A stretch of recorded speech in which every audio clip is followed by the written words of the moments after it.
बाद जो इस बहस के लिए सबसे ज़रूरी चीज़ है कि आप और हम और इंटरनेट पर देख रहे लाखों लोग उनके सवाल जवाब होंगे। तो आप लोग जो यहाँ मौजूद हैं, आपके हम कुछ सवाल लेने की कोशिश करेंगे। 30 मिनट का वक्त हमने उसके लिए तय कर रखा है। इस तरह से ये 2 घंटे की बहस पूरी होगी। 2-3 बुनियादी बातें हैं जिनका हमें ध्यान रखना है। किसी भी किस्म की नारेबाजी में हमें शरीक नहीं होना है। ये हल्ला गुल्ला नहीं है, क्योंकि पूरी दुनिया देख रही है, तो एक नज़ीर कायम करनी है, एक उदाहरण लोगों के सामने रखना है कि पढ़े लिखे लोग इत्तेफाकी और ना इत्तेफाकी रखते हुए भी, एक दूसरे से सहमति और असहमति रखते हुए भी बात कह सकते हैं। यहाँ पर मेरे JNU के प्रोफेसर बैठे हैं, पुरुषोत्तम अग्रवाल जी, जिन्होंने हमें क्लास में सिखाया है कि सहमति का साहस और असहमति का विवेक, और इसका ठीक उलट भी, ये बड़ा ज़रूरी है। दूसरी बात, ये किसी एक धर्म के बारे में बहस नहीं है, ये बात सबको स्पष्ट होनी चाहिए। किसी धर्म को महान बताने या किसी धर्म को कमतर बताने की ये बहस नहीं है। तो यदि कोई इस उम्मीद से देख रहा है या यहाँ आया है, तो मैं आपको आश्वस्त करना चाहता हूं कि आपको नाउम्मीदी हाथ लगेगी। इस बहस में बहुत ज़्यादा धार्मिक प्रतीकों के इस्तेमाल को लेकर भी, ये दोनों लोग जो अभी आपको गंभीर दिख रहे हैं, भले लोग हैं, कल शाम को चाय पर मिले थे, बहुत हंसी मजाक भी इनके बीच हुआ था, और गलबैयाँ डालते हुए एक तस्वीर भी हुई थी। ये इस बात का प्रमाण है कि इंटरनेट पर जो हल्ला मचा हुआ है उसके मुकाबले ये दोनों लोग बहुत ही अच्छे शांत ढंग से बहस के लिए राजी हो गए हैं। ट्विटर की बातें ट्विटर तक सीमित, एलन मस्क आजकल उसको एक्स कहते हैं। और अब इस बहस की शुरुआत मैं इन विद्वानों का, हालांकि इनको परिचय की जरूरत नहीं, पर हो सकता है, हमें पत्रकारिता में सिखाया जाता है कि नेवर अज्यूम, विज्ञान भी यही कहता है।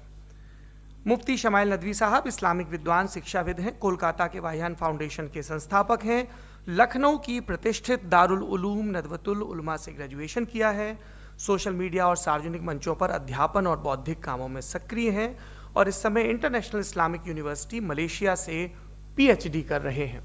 अच्छी बात यह है कि पढ़ाई के साथ साथ ट्रैवल ब्लॉग भी बनाते हैं। पेट्रोनस टावर के सामने का ब्लॉग हमने देखा। हमारे साथ जावेद अख्तर साहब हैं। जावेद अख्तर साहब कवि हैं, शायर हैं, गद्य भी लिखते हैं, फिल्मों के लिए संवाद लिखे हैं, गीत लिखे हैं। इससे इतर ये वैज्ञानिक सोच को लेकर या अपने डिक्लेयर्ड एथिज्म को लेकर भी मुखर रहते हैं और अपने तहीं रैशनैलिटी की बात करते हैं। देवियों और सज्जनों, डज गॉड एग्जिस्ट? इस सवाल का जवाब सब अपने अपने तहीं खोजने की कोशिश कर रहे हैं। कोई इसको गॉड डैम पार्टिकल की खोज बताता है, कोई गॉड पार्टिकल की खोज बताता है, कोई हिग्स बोसान की खोज बताता है, कोई ये सवाल जवाब तलाशने की कोशिश करता है कि मास एग्जिस्टेंस में आखिर आया कैसे, हुआ क्या था, सृष्टि के पहले, समय के पहले क्या था। और कोई ये कहता है कि ये सारी खोजें जिस मस्तिष्क में हो रही हैं प्रकृति के क्रम में, वो कैसे विकसित हुआ। मैं उम्मीद करता हूं कि हम आज इन बुनियादी सवालों के कुछ जवाब हासिल करने में कामयाब हों। मैं सबसे पहले मंच पर आमंत्रित कर रहा हूं मुफ्ती शमाइल नदवी साहब को। आइए सर। जी,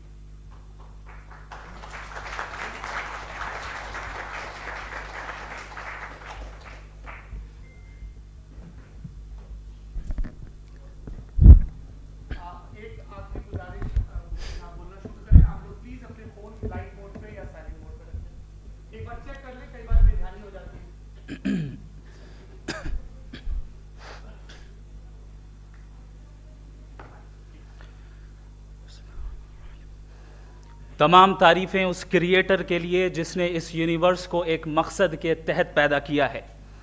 रिस्पेक्टेड जनाब जावेद अख्तर साहब, मिस्टर सौरभ द्विवेदी और respected audience, thank you all for being here today. आज की डिबेट में चूंकि हम बात करने वाले हैं डज गॉड एग्जिस्ट के टॉपिक पर, तो ये एक ऐसा टॉपिक है जिसके मुताल्लिक कोई भी डिसीजन लेने के लिए अलग अलग स्टैंडर्ड्स हो सकते हैं। लिहाजा डिबेट के शुरू में ये ज़रूरी है कि हम ये जान लें कि आज के इस टॉपिक में कौन सा स्टैंडर्ड सही होगा और कौन सा गलत होगा। सबसे पहला स्टैंडर्ड जिसे मैं समझता हूं कि हमारे रिस्पेक्टेड जनाब जावेद अख्तर साहब बड़ी तेज़ी के साथ उसकी तरफ लपकेंगे, वो है साइंस। जबकि साइंस दर हकीकत खुदा के एग्जिस्टेंस को डायरेक्टली साबित करने या उसके एग्जिस्टेंस को डिनाई करने के लिए स्टैंडर्ड नहीं बन सकती। और उसकी वजह क्या है, ये मैं नहीं कह रहा, ये वो लोग कह रहे हैं जो साइंस के एक्सपर्ट्स हैं।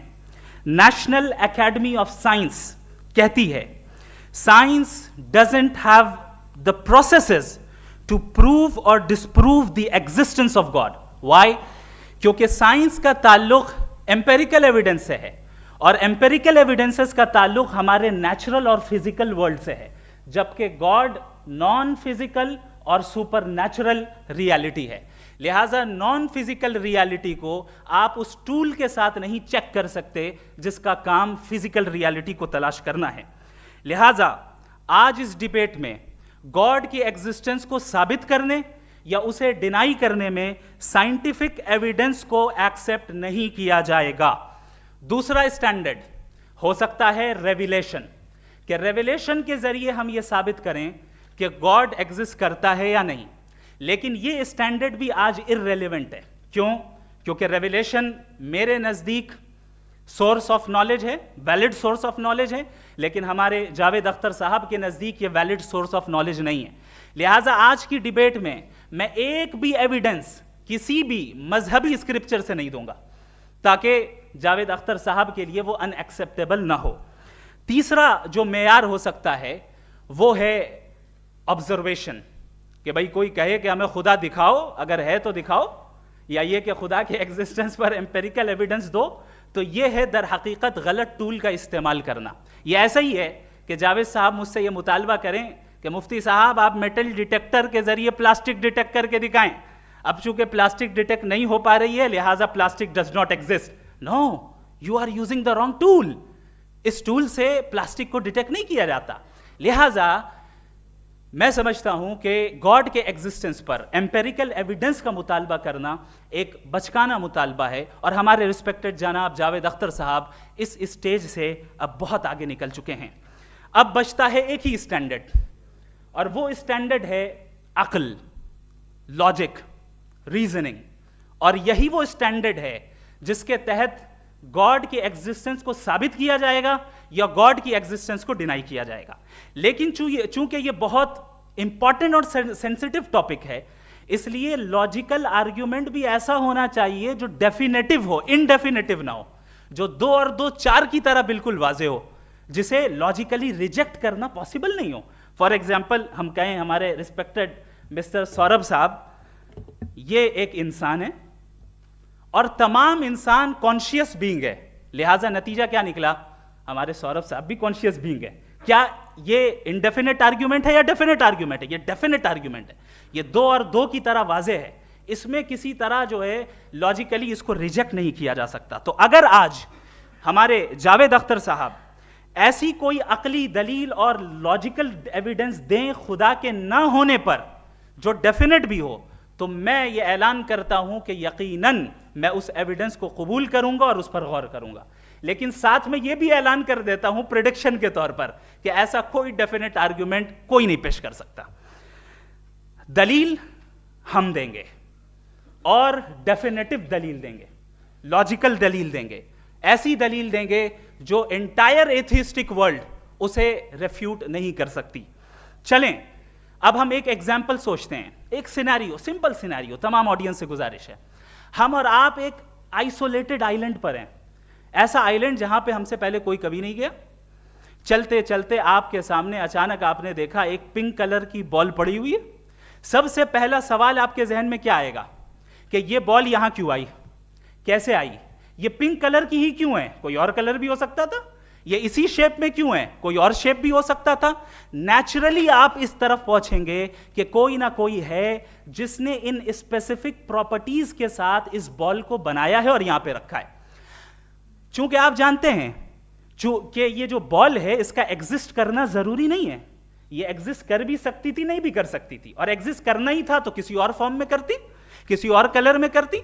अब आप इस बॉल को एक्सपैंड करते चले जाएं, एक्सपैंड करते चले जाएं, एक्सपैंड करते चले जाएं, यहां तक कि ये बॉल यूनिवर्स के साइज की हो जाए। बताइए कि क्या साइज के बढ़ जाने से सवाल बदल जाएगा? हरगिज नहीं बदलेगा।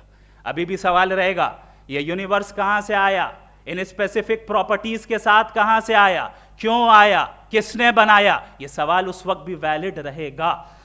लेकिन ये सवाल अगर हम जनाब जावेद अख्तर साहब से करें तो चूंकि इनका वर्ल्ड व्यू एथिस्टिक है, और सिर्फ इनका नहीं, मतलब जितने भी एथिस्ट हैं और एथिस्टिक वर्ल्ड व्यू को रखने वाले से अगर आप ये सवाल करें कि ये यूनिवर्स कहां से आया, तो इनका जवाब या तो आर्ग्यूमेंट फ्रॉम इग्नोरेंस होगा या डॉगमेटिक होगा। या तो ये कहेंगे कि मुझे नहीं पता कि ये कहां से आया, लिहाजा गॉड डज नॉट एग्जिस्ट, ये आर्ग्यूमेंट फ्रॉम इग्नोरेंस है, या ये कहेंगे कि ये यूनिवर्स खुद ब खुद बन गया। इसका मतलब ये है कि उस बॉल को भी खुद ब खुद बन जाना चाहिए, लेकिन बॉल के ताल्लुक से ये एक्सप्लेनेशन एक्सेप्ट नहीं की जाएगी कि ये खुद ब खुद बन गई, लेकिन यूनिवर्स के ताल्लुक से कर दिया जाएगा। इसे हम दूसरे अल्फाज में डॉगमा भी कह सकते हैं।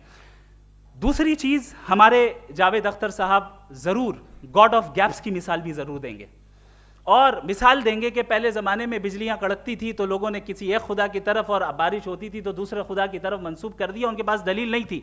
यह हमारा वर्ल्ड व्यू है ही नहीं, यह हमारा वर्ल्ड व्यू है ही नहीं, क्योंकि नेचुरल फिनोमेना के प्रोसेस की इंटरप्रिटेशन को जान लेने से यह कहां से साबित हो गया कि गॉड एग्जिस्ट नहीं करता है। इस पर मैं इंशाअल्लाह अभी आगे बात करूंगा। आप हजरात ये भी देखेंगे, और मैं ये एक्सपेक्ट करता हूं कि हमारे रिस्पेक्टेड जनाब जावेद अख्तर साहब जरूर इमोशनल आर्ग्यूमेंट्स भी देंगे, जो कि एक लॉजिकल फेलेसी है जब बात आती है ट्रुथ को डिसाइड करने में। क्यों? मिसाल के तौर पर वो कहेंगे कि अगर गॉड है तो ईविल क्यों एग्जिस्ट करता है, जबकि मैं कहता हूं ईविल का एग्जिस्ट करना गॉड के एग्जिस्ट करने की दलील है, उसके खिलाफ नहीं है। चूंकि अगर गॉड है तो हम सब उसके सामने अकाउंटेबल हैं, और अगर हम अकाउंटेबल हैं तो अकाउंटेबिलिटी के लिए ईविल का मौजूद होना जरूरी है, उसके बगैर हम अकाउंटेबल नहीं हो सकते। और अगर हम अकाउंटेबल नहीं हैं तो हम जनाब जावेद अख्तर साहब से पूछेंगे कि आप बताएं कि फिर सफरिंग इस दुनिया में क्यों है? अगर खुदा नहीं है तो सफरिंग क्यों है? और उन लोगों के जज्बे का क्या जिनके अंदर सफरिंग के बाद इंतकाम लेने का जज्बा पाया जाता है और वो इस दुनिया से ऐसे ही चले गए, क्या उनकी सारी तकलीफें बेकार चली जाएंगी?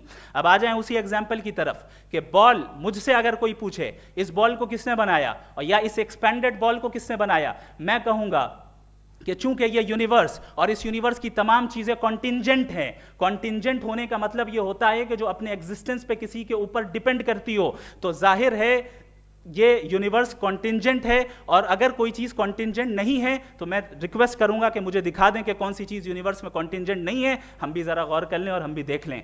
और जब कॉन्टिंजेंट चीजें मौजूद हैं तो फिलोसोफर्स की इस्तिलाह के मुताबिक, हम उस टर्मिनोलॉजी के मुताबिक हम उस जगह तक पहुंचते हैं और उस हस्ती तक पहुंचते हैं जिसे नेसेसरी बीइंग कहा जाता है, कि ये वो नेसेसरी बीइंग है जिसका मौजूद ना होना नामुमकिन हो। क्योंकि अगर ये मौजूद ना हो तो सारी चीजें एग्जिस्टेंस में आएंगी ही नहीं, और ये सारी कॉन्टिंजेंट चीजें उसी के ऊपर डिपेंड करती हैं। अब अगर आप ये सवाल करते हैं कि फिर उस हस्ती को किसने बनाया, फिर उसका कॉज क्या है, फिर उसका कॉज क्या है, फिर उसका कॉज क्या है, और एंडलेसली चले जाएं, इसे हम कहते हैं इन्फिनिट रीग्रेस ऑफ कॉजेस, जो कि लॉजिकल फेलेसी है। कॉन्सेप्चुअली इन्फिनिटी पॉसिबल है। मिसाल के तौर पे न्यूमेरिकल्स 1 2 3 गिनते चले जाएं, इन्फिनिट नंबर्स हैं। मैं कॉन्सेप्चुअली बात नहीं कर रहा, प्रैक्टिकली रियलिटी में साबित करके दिखाएं कि infinite regress of causes possible है या नहीं। अगर पॉसिबल है तो हम मान लेंगे, मिसाल दे दें, और पॉसिबल नहीं है तो एक ही ऑप्शन बचता है जिसे हम कहते हैं नेसेसरी बीइंग। ऐसी नेसेसरी बीइंग जो इंडिपेंडेंट है, क्योंकि अगर वो डिपेंडेंट हुई तो वो नेसेसरी नहीं रहेगी।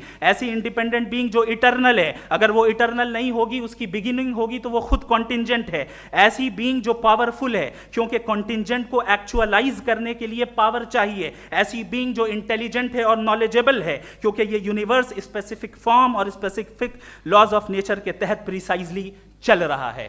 Thank you. थैंक यू मुफ्ती साहब। मैं इन दलीलों के बाद जावेद अख्तर साहब से गुजारिश करूंगा, आप बैठ के बोलना चाहेंगे या वहां? जी।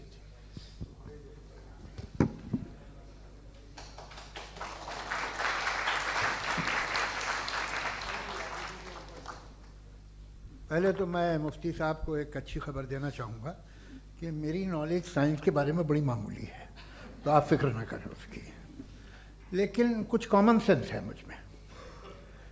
देखिए, ये खुदा का तस्वुर कोई नया तस्वुर नहीं है, ये सदियों से रहा है।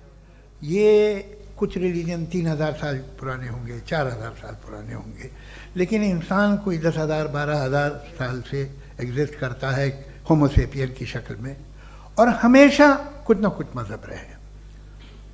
ये मज़हब जाहिलों के नहीं थे, ये मज़हब एक ऐसी ग्रीक सोसाइटी के थे जहाँ बड़े बड़े फिलोसफर्स पैदा हुए। ये मज़हब इजिप्शियंस के थे जिन्होंने पिरामिड्स बनाए थे। ये रोमन्स के थे कि जिनका आर्किटेक्चर और सेनेट यानी पहली बुनियाद डेमोक्रेसी की लिमिटेड थी मगर डेमोक्रेसी थी, ये उन लोगों ने किए थे। तो इनका जो जुपिटर था, रा था, ज़्यूस था, उन्हें उस पर इतना ही एतमाद था जितना आज किसी मजहबी आदमी को अपने खुदा पे होगा। क्रिश्चियनिटी आने से पहले यूरोप में एक मज़हब था जर्मेनिक रिलीजन। उसका एक खुदा था, उसकी एक बीवी थी, उसके 2 बेटे थे, एक बेटी थी। फिर जर्मनी में जब यूरोप में क्रिश्चियनिटी आई तो वो खुदा, उसकी बीवी और पूरे ख़ानदान चला गया। तो अगर हम हिस्ट्री देखें तो खुदा जो है वो ज़्यादातर फ़ानी है, वो हमेशा रहे नहीं। और वो जो लोग इन्हें मानते थे उनको आप कहें वो तो जाहिल थे, उन्हें तो कुछ पता ही नहीं था, ऐसा नहीं है। वो अपने वक्त में बड़े काबिल लोग थे और अपने वक्त में उन्होंने बड़े बड़े काम किए हैं, फिलोसफर्स थे, साइंटिस्ट थे। लेकिन उनका मज़हब कहाँ गया, उनके खुदा कहाँ गए? आज जो खुदा हैं दुनिया में लोग उन्हें मानते हैं। आपको क्या मालूम कि कितने बरसों के बाद क्या होने वाला है? हम यूरोप में देखते हैं तो चर्च खाली हैं। तो वक्त के साथ चीज़ें बदलती हैं। जहाँ तक इसका ताल्लुक़ है मज़हबों का, हर मज़हब आपसे एक चीज़ मांगता है, फेथ। ये फेथ क्या चीज़ होती है? What is the difference between faith and belief? ये तो बहुत ही अहमक़ाना बात होगी कि कोई आदमी कहे साहब अगर खुदा है तो मुझे दिखाइए। ये तो जाहिलाना बात हुई। मैंने तो नॉर्थ पोल नहीं देखा है मगर मैं मानता हूँ कि नॉर्थ पोल है। मैं क्यों मानता हूँ? इसलिए कि अगर ये दुनिया राउंड है तो उसका कोई टॉप होगा। कुछ लोग हैं जो वहाँ गए भी हैं, कॉमन सेंस कहता है कि ऐसा होगा, सबूत है, गवाह है, रीज़न है। तो ये मेरा फेथ नहीं है। तो फेथ में और बिलीफ में डिफरेंस क्या है? जो मज़हब मांगता है आपसे, हर मज़हब फेथ मांगता है। फेथ का मतलब ये है कि ना कोई गवाह हो, ना कोई सबूत हो, ना कोई रैशनल हो, ना कोई लॉजिक हो, ना कोई प्रूफ हो, मगर तुम एक बात को मानो। ये है फेथ। वरना बिलीफ होता। अगर इसमें कुछ भी सबूत होते, गवाह होते, तो फिर इसे आप बिलीफ कहते। जैसे मेरा बिलीफ है कि नॉर्थ पोल है, मेरा फेथ थोड़ी है। फेथ इन तमाम शर्तों को रद्द करता है। तो फिर स्टुपिडिटी क्या है? अगर मैं एक बात ऐसी मानूं जिसकी ना कोई लॉजिक है, ना कोई रैशनल है, ना कोई प्रूफ है, ना कोई गवाह है, ना कोई सबूत है, और मैं उसे मानूं, तो ये स्टुपिडिटी हुई। इसे ही भाई कल को मैं यकीन कर लूँ कि एलॉन मस्क जो है मेरा भाई है तो मुझे इंतहाई खुशी होगी, सुकून भी बहुत मिलेगा मुझे। लेकिन और कहे भाई क्यों मानते हो, क्या सबूत है? भाई वो तो अमेरिकन है और तुम तो इंडियन हो, वो तो नस्ल अलग है, तुम्हें कभी मिले भी नहीं। साहब देखिए मेरा फेथ है, इस पर बात न किया। फेथ का मतलब ही यह है कि आप प्रूव नहीं कर सकते। अगर आप प्रूव कर सकते हो तो फेथ की ज़रूरत ही नहीं, फिर तो आप बात करेंगे, आप कितनी बहस कर लीजिए। अल्टीमेटली दुनिया का हर मज़हब फेथ पे टिका है, और फेथ का मतलब है एक ऐसा यकीन जिसका कोई सबूत, कोई गवाह, कोई रैशनल नहीं। अब आप ये कहें, क्या आप ये क्यों कह रहे हैं कि साहब ये कायनात किसने बनाई? कमाल ये है कि आपने बताया कि एक आइलैंड पे गए और एक बॉल देखी। आपने ये नहीं कहा कि आइलैंड किसने बनाया, आपको सिर्फ बॉल पे हैरत हुई। हमने आइलैंड पे हमने हैरत नहीं की, होते हैं आइलैंड। इसी तरह ये आइलैंड है, सितारे, ये गैलेक्सीज, ये सब आइलैंड हैं, खला में। हम उन्हें टेकन फॉर ग्रांटेड लेते हैं, हम पूछते नहीं किसने बनाए। आपने जजीरे के बारे में भी नहीं पूछा है। मेरी पैदाइश कैसे हुई? क्या मैं प्लान्ड पैदा हुआ था? I was planned to be born. या एक लकी स्पर्म था जो किसी एग से चिपक गया। मेरी पैदाइश रैंडम। और इंसाफ जिसे आप कहते हैं, इंसाफ का तो नेचर से कोई वास्ता ही नहीं है। जो आप कहते हैं कि एक दिन इंसाफ मिलेगा, इंसाफ is a human concept, nature में कोई इंसाफ नहीं। अगर शेर हिरन को खा जाता है तो उसे कोई सजा नहीं मिलती। अगर एक आंधी आती है और हरे भरे पेड़ों को उखाड़ के फेंक देती है तो आंधियों की जेल नहीं होती है। नेचर में इंसाफ नहीं, इसलिए मुझे नेचर को इंसाफ की जरूरत भी नहीं। नेचर तमाम एक है।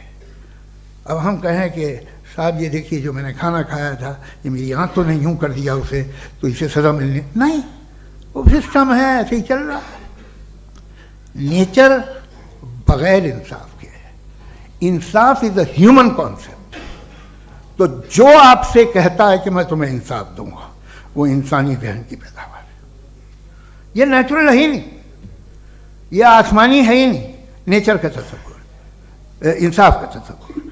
भाई आप साथ मिलते हैं, अब आप लेफ्ट हैंड ड्राइव कर लें, ये क्या है? तमाम सच, तमाम नेकी, तमाम शराफत लेफ्ट हैंड ड्राइव है। वरना क्या होगा, या तो आप क्रॉस कर देंगे, आपका एक्सीडेंट हो जाएगा, या आप किसी को मार देंगे, या ट्रैफिक जैम हो जाएगा। झूठ, बेईमानी, रिश्वतखोरी, ये तमाम जो है driving on the wrong side है। इसके ऊपर कुछ नहीं। ये तो हमने बनाया, जैसे हमने लेफ्ट हैंड ड्राइव बनाई है। ये कॉन्सेप्ट ऑफ इंसाफ जो है ये हमारा है, इसका नेचर से कोई वास्ता नहीं। शेर खा जाता है हिरन को, उसे जेल होती है क्या? कुछ भी नहीं, है ही नहीं। तो ये जो दुनिया के रिलीजन प्रॉमिस करते हैं आपसे इंसाफ, इसी से मालूम होता है कि ये मैन मेड है। ये तसव्वुर कहीं और का है ही नहीं। जो नेचर है, कुछ लोग कहते हैं नेचर ही खुदा है, तो नेचर में तो इंसाफ नहीं कहीं। और आप वादा कर रहे हैं कि तुम्हें मरने के बाद इंसाफ मिलेगा। मुझे अगर मिलेगा तो मैं बहुत खुश हूँगा, लेकिन मैं यकीन नहीं कर पाता हूँ, इसलिए कि मैं फेथ नहीं पैदा कर सकता। The very fact that religions demand faith, इसका मतलब है कि उनके पास जस्टिफिकेशन नहीं है। अच्छा साहब, फिर रिलीजन अगर मॉडरेशन में है, कोई सा भी नहीं, वो आप में कुछ खूबियाँ भी पैदा करता होगा। देखिए उससे ये फ़ायदा है, वो फ़ायदा है। अल्कोहल जो है वो ज़्यादातर दवाओं में यूज़ होती है। और एक सर्वे किया गया था अमेरिका में कि लॉन्जेटिविटी किन लोगों की है, तो एक तरफ वो लोग थे जो शराब पीते ही नहीं थे, और एक तरफ वो थे जो एक बोतल शराब रोज़ पीते थे। सबसे ज़्यादा लंबी उम्र उनकी है जो 2 पैक नाप के शराब पीते और खाना खाते हैं। मगर हम शराब को बुरा समझते हैं, मैं भी बुरा समझता हूँ। क्यों? ऐसा होता नहीं। कुछ चीज़ों में आदत होती है कि वो बढ़ती है। आज तक में एक आदमी दूध पीता है, आप 10 साल बाद भी मिलेंगे तो एक ही गिलास पीता होगा। ऐसा नहीं होता, सुबह से दूध पीता रहता है। मिल्कोहलिक मैंने नहीं देखे, अल्कोहलिक होते हैं। ये टेंडेंसी है मजहब की कि वो बढ़ता है, जैसे कैंसर बढ़ता है, जैसे शराब बढ़ती है। कुछ लोग होंगे जो उसे सही तरह से यूज़ करते। मुझे यकीन है कि हमारे मुफ्ती साहब भी उनमें से एक हैं, इनसे बहुत खुशी हुई मुझे इनसे मिलकर। लेकिन कितने लोग हैं कि आज आप देखते हैं दुनिया में जो तबाहियाँ हैं, इनमें कितना हाथ है उन लोगों का जो बिलीवर कहते था मजहब ये नहीं कहता, ना कहता होगा, मगर जब ये मजहब पीते हैं तो ऐसे बिहेव करते हैं। थोड़ा सा अगर हो तो शायद बहुत अच्छी बात, लेकिन शराब थोड़ी सी नहीं रहती, उसमें टेंडेंसी है पहले। थोड़ा सा अगर 2-3 कैंसर के सेल हो ना बॉडी में तो आदमी सिम रहेगा, लेकिन वो 2-3 सेल नहीं रहते, वो मल्टीप्लाई होते हैं। जावेद साहब, टाइम पूरा हो गया। टाइम हो गया, तो बस बात खत्म हो गई। अच्छा, मुझे कुछ और कहने को था भी नहीं। जी, मैं पहले जवाबी दौर के लिए इनवाइट कर रहा हूँ मुफ्ती साहब को। Your rebuttal round 1, you have 7 minutes.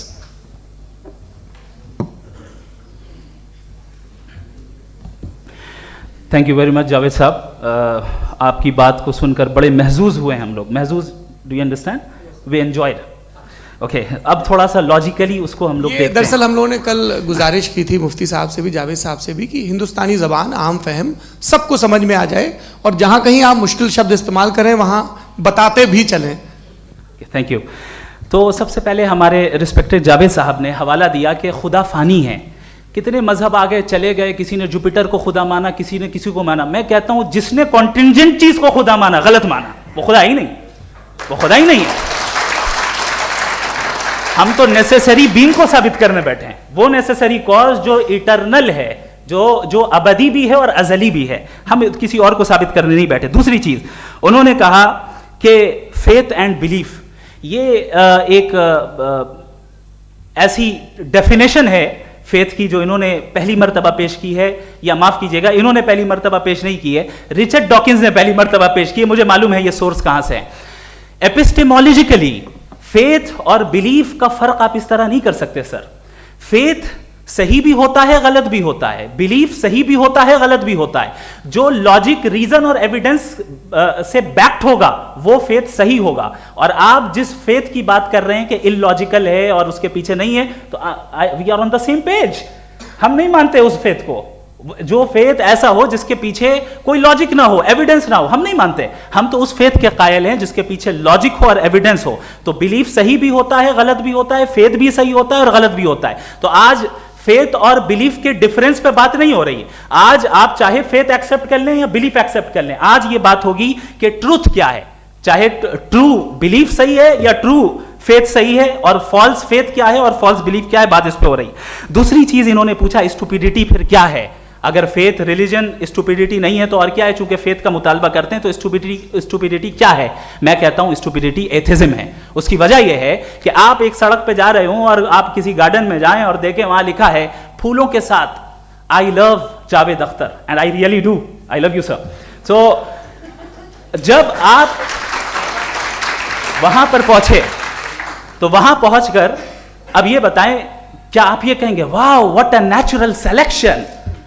ये क्या नेचुरल सिलेक्शन है? नहीं, ये प्रिसाइजली डिजाइंड है, इसके पीछे डिजाइनर है।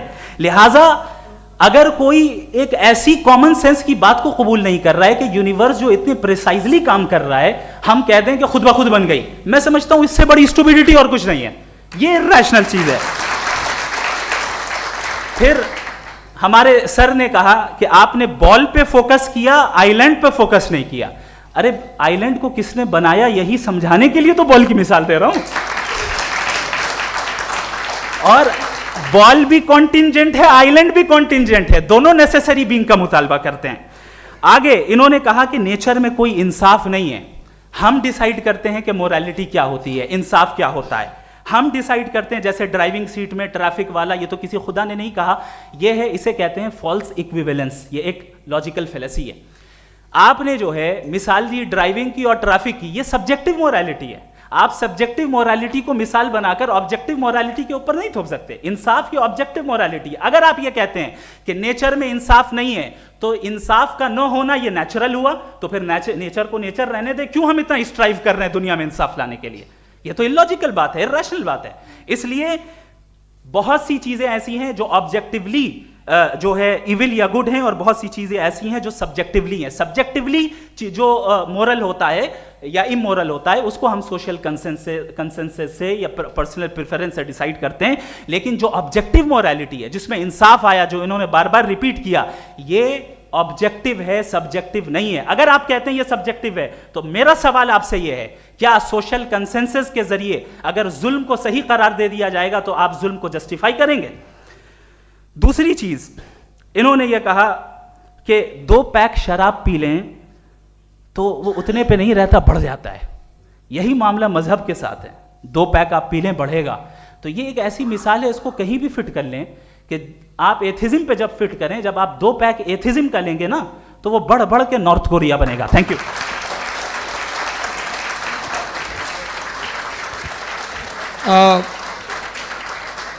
फर्स्ट राउंड के रिबटल के लिए मैं जावेद साहब को इनवाइट कर रहा हूं। आपके पास 7 मिनट का वक्त है, रीसेट कर दीजिएगा प्लीज। मुझे इस बात की खुशी है कि मुफ्ती साहब ने भी मान लिया कि नेचर में कोई इंसाफ नहीं है। तो कोई भी चीज़ जो इंसान ने नहीं बनाई है उसमें इंसाफ नहीं होता है। एक बात मैं आपसे अर्ज़ करूँ, ज़रा पता लगा लीजिएगा, ये जो आप बाग में जाते हैं बेहद खूबसूरत फूल देखते हैं ना, इनमें से कोई नेचुरल नहीं है। ये सारे फूल क्रॉस करके बनाए गए हैं। जो जंगल में फूल होते हैं नहायत मामूली होते हैं, ये फूल इंसानों ने बनाए हैं। जो आप बाग में देख के वाह वाह कहते हैं, ये इंसानों के बनाए हुए हैं। डिफरेंट फूलों को क्रॉस करके, डेवलप करके, फिर क्रॉस करके इस तरह से बनाए गए। नेचुरल फ्लावर नहीं। किसी जंगल वीरान में जाके आप गुलाब के फूल नहीं देखेंगे। ये सब बनाए हुए इंसान ने, बहुत से काम इंसान ने किए। बाकी है कि आपने मेरी एक बात का जवाब नहीं दिया, जिससे मुझे शिकायत है कि फेथ क्या है और आप फेथ मांगते क्यों हैं मुझसे। आप तो लॉजिकल हैं, आपके पास तो सारे रैशनल्स हैं, आपके पास सारे सबूत हैं, तो आपको फेथ की डिमांड क्यों करते हैं कि भाई तुम सरेंडर कर दो और सवाल मत करो। कोई मजहब सारे सवाल करने की इजाज़त नहीं देता है और मना करता है कि ज़्यादा सवाल ना करो, बह जाओगे तुम। आप क्यों रोकते हैं? हकीकत यह है कि इंसानी तारीख क्या है। इंसानी तारीख ये है कि दुनिया में दो तरह के लोग हुए हैं। एक वो जिन्होंने अपनी लाइल्मी की परस्तिश की है, दूसरे वो जिन्होंने अपनी इग्नोरेंस या लाइल्मी से झगड़ा किया है और मालूम किया है कि क्या है। ये जो आप कह रहे हैं, आज आप हैरान हैं कि भाई ये यूनिवर्स कैसे बनी। लोग हैरान थे कि सूरज डूबता है तो इधर से कैसे निकलता है। और आप एक कदम जाके हमेशा का मानने को तैयार है, एक कदम पीछे ही मान जाइए। भाई आप इसके बाद जाते हो, कहते सवाल ना करना कि ये कहाँ से आया, ये पावर तो हमेशा से हमेशा रहेगी। तो आप यूनिवर्स के बारे में मानने में क्या तकलीफ है? एक कदम पहले रुक जाइए। ये हमेशा से थी या नहीं थी हमें मालूम नहीं है। और ये कहना कि हमें मालूम नहीं है, कमाल ये है कि दुनिया के सारे मजहब सब जानते हैं ये दुनिया कैसे बनी थी, कैसे मिटेगी, मरने के बाद क्या होगा, इनको सब इल्म है। इनको किसी को डायनासोर होते थे पहले ये नहीं पता था, किसी को नहीं पता। किसी भी दुनिया की मजहबी किताब में डायनासोर का जिक्र नहीं है। लेकिन बाकी सब बातें, how to make universe in 4 easy lessons and बाकी सब पता है। जिसको सब पता है वो गड़बड़ है।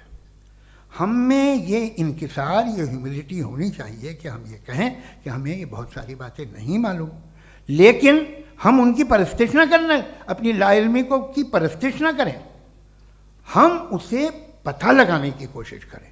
जिस दुनिया में आप बैठे हैं सर, ये हॉल जो है, ये इलेक्ट्रिसिटी जो है, ये माइक जो है, जिस हवाई जहाज से आप आए थे, वो जिस कार से आप यहाँ आए हैं, ये सब उन लोगों की बनाई हुई है जिन्होंने सवाल किए थे। ये दुनिया जिसमें आप आज आराम से हैं, ये उन लोगों की बनाई है कि जिन्होंने सवाल किए थे। और हर स्टेज पे इन सवालों को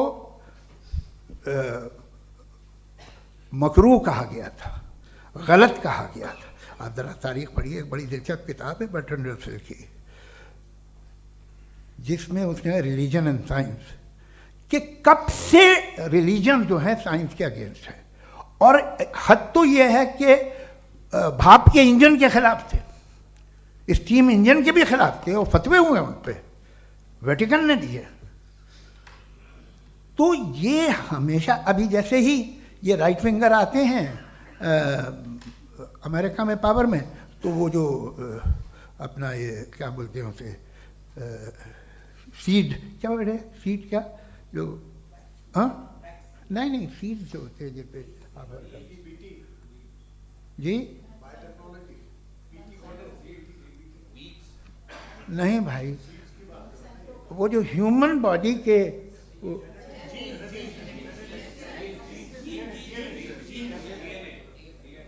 उस पर रिसर्च बंद हो जाती है, रिपब्लिकन नहीं करने देते।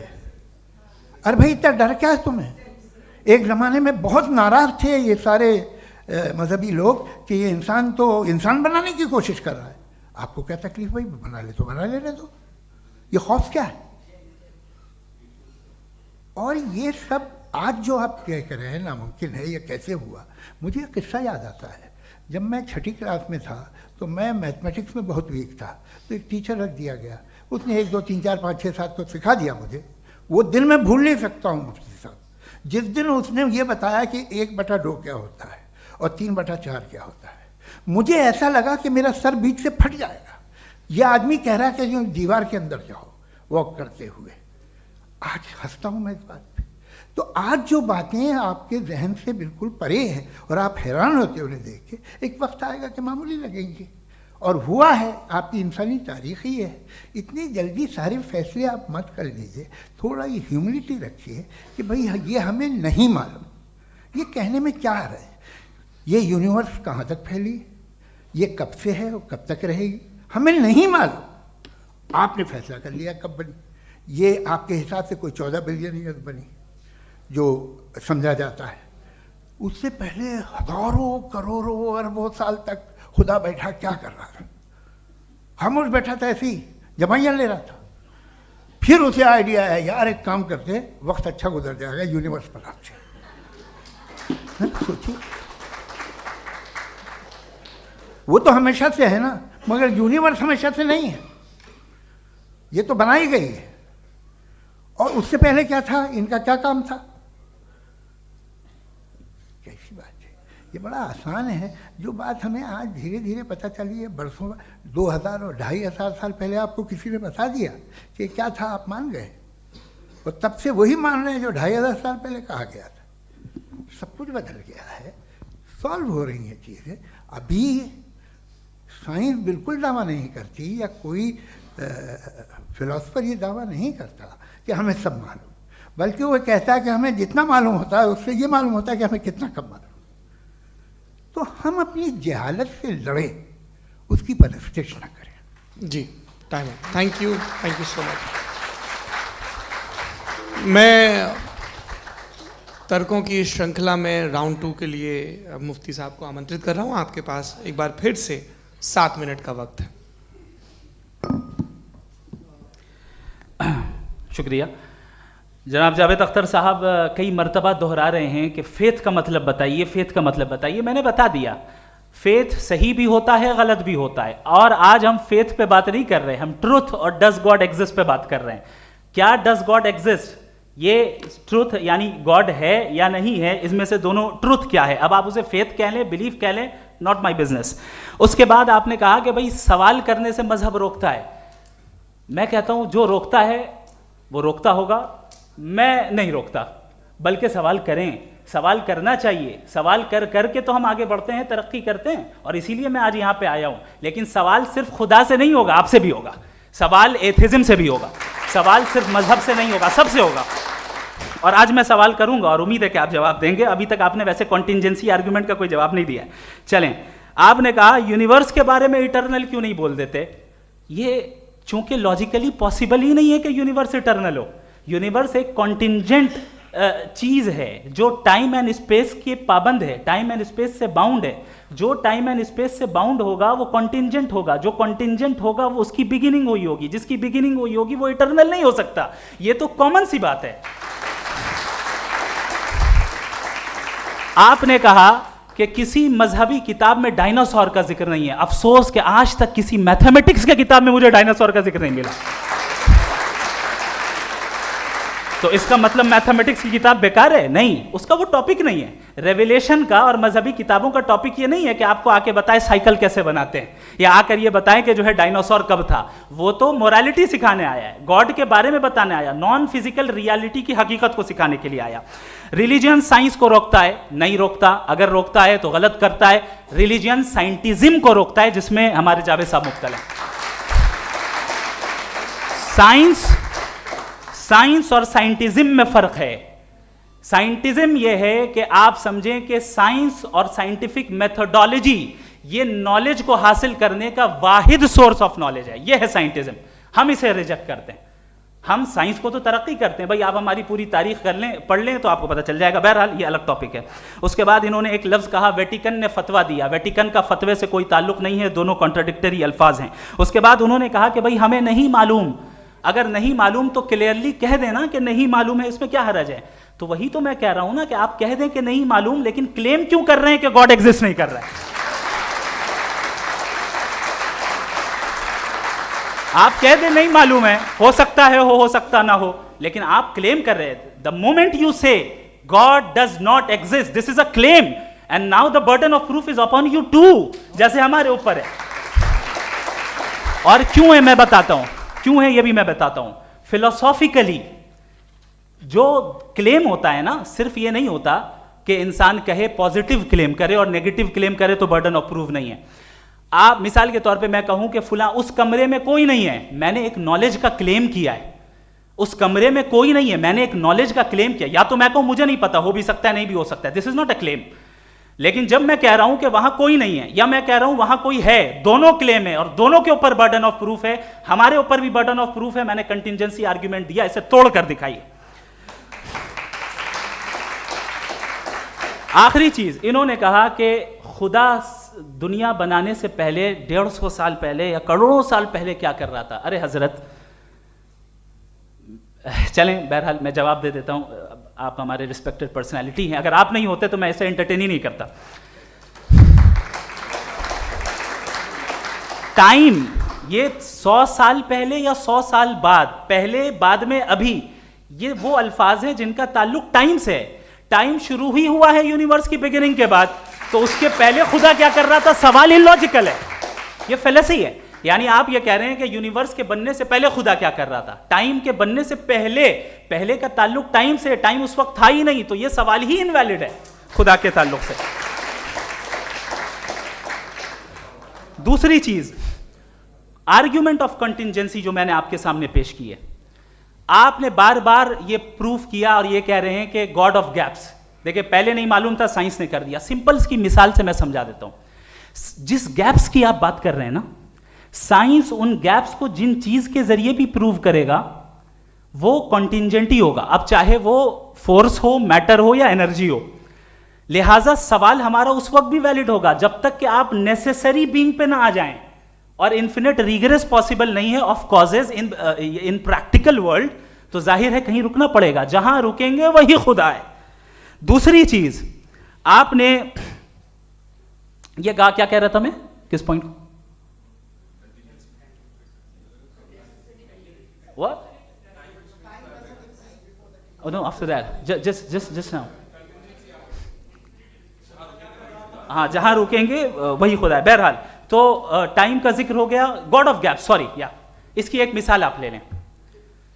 एक कार है, एक साहब ने देखा कि भाई कार जो है उसके व्हील्स कितने अच्छे लगे हुए हैं सही जगह पे, स्टीयरिंग जो है कितने अच्छे जगह पे लगी हुई है, और सीट्स कितने वेल डिजाइंड है, कितनी प्रिसाइजली ये कार काम कर रही है, तो जरूर कोई ना कोई इसे क्रिएट किया है, किसी ने क्रिएट किया है। अब जावेद साहब आए और कहे अरे जनाब बोनेट खोलिए, इसमें इंजन है, इंजन इस कार को चला रहा है, hence prove no one has created the car. This is illogical, this is irrational. आपने इंजन के जरिए उस गैप को तो साबित किया, लेकिन क्या उससे कार की जो क्रिएशन है और उसका जो क्रिएटर है ये इम्पॉसिबल हो जाए, ऐसा पॉसिबल है? उसका सवाल खत्म हो जाए, ऐसा पॉसिबल है? नहीं। आपने गैप्स को फिल करके, कॉन्टिंजेंट चीजों से गैप्स को फिल करके हमारे ऑब्जर्वेशन को और ब्रॉड कर दिया।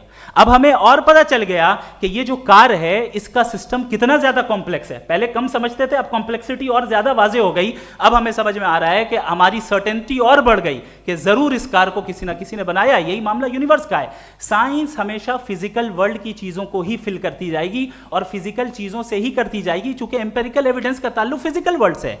आप साइंस के जरिए मेटाफिजिकल रियलिटी को कभी साबित नहीं कर सकते। ये रॉन्ग टूल का इस्तेमाल करना है। ये वही काम है कि आप मेटल डिटेक्टर से प्लास्टिक डिटेक्टर करने चलें, जो कि जाहिर है सही नहीं है। Thank you.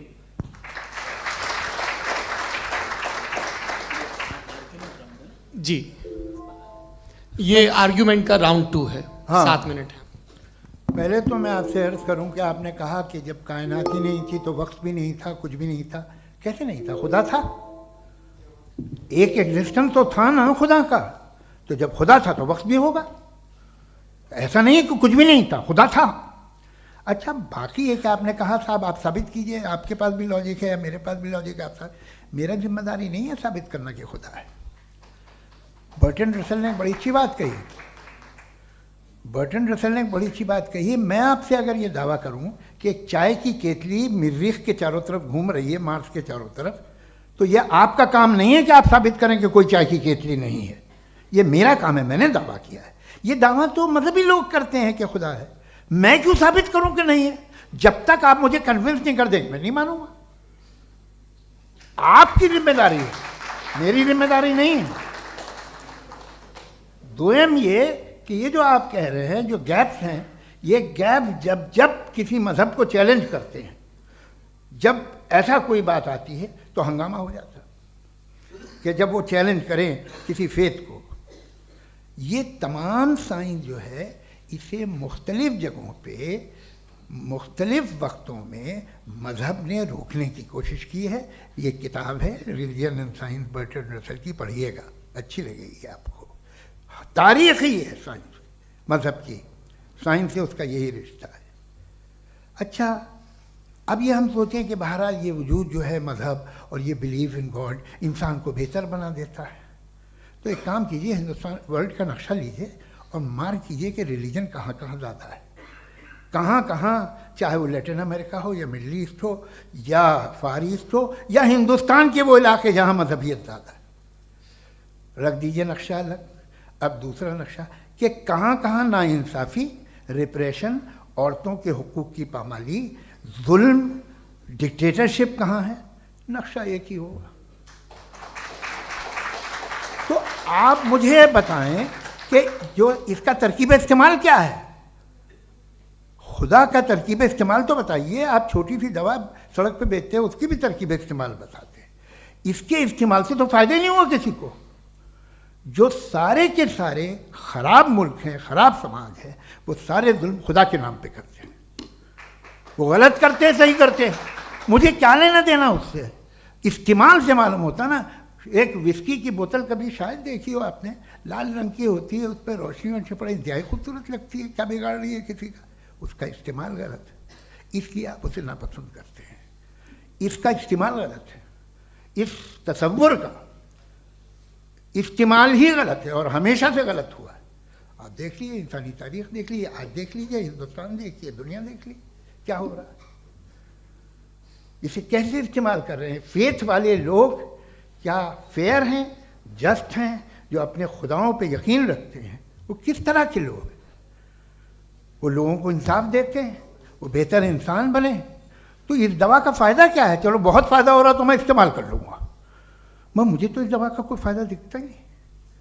मुझे तो ऐसा लगता, मैं एक और बात बताऊँ, अगर कोई आदमी मजहबी है और अच्छा आदमी है तो मैं उसकी बहुत इज्जत करता हूँ, इसलिए कि मेरा ख्याल है मजहबी आदमी का अच्छा होना मुझसे अच्छा होने से ज़्यादा मुश्किल है। भाई हर चीज़ की एक लिमिट है। आप इतना भाग सकते हैं, इतना नहीं भाग सकते, इतना वज़न उठा सकते, इतना नहीं उठा सकते, इतना दूर देख सकते हैं, इतना दूर नहीं देख सकते। उसी तरह कॉमन सेंस कहता है कि आप में नेकी का भी एक कोटा होगा। अब आप अगर सुबह जाते हैं अपनी इबादत गाह और इबादत करते हैं, तो बाहर निकलते हैं तो आप तो यही महसूस करते हैं कि आपने एक बहुत अच्छा काम किया, आपकी नेकी का एक बहुत बड़ा कोटा खर्च हो गया जिससे किसी का कोई फ़ायदा नहीं हो। मैं तो नहीं जाता हूँ तो मुझे तो किसी को खाना खिलाना पड़ेगा, किसी बेवा की मदद करनी पड़ेगी। मैं अपना कोटा कैसे कंज्यूम करूँ? आप अपना कोटा, सारे मजहबी लोग इंतहाई यूजलेस कामों में यूज़ करते हैं। उसके बाद भी अगर आप में बच्ची है थोड़ी सी शराफत, तो भाई वाह, क्या बात है।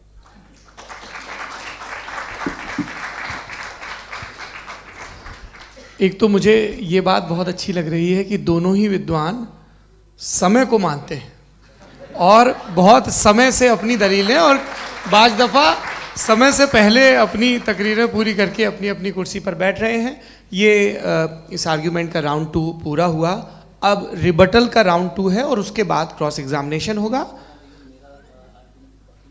नहीं, आपका आर्ग्यूमेंट हो गया सर। हमारे यहाँ स्कूल के सिलेबस में पंच परमेश्वर कहानी पढ़ाई जाती है, प्रेमचंद जी की लिखी हुई। आप निश्चिंत रहिए, आपके कोई राउंड में मिस नहीं होने दूंगा। रिबटल का राउंड 2, मुफ्ती शमाइल नदवी साहब।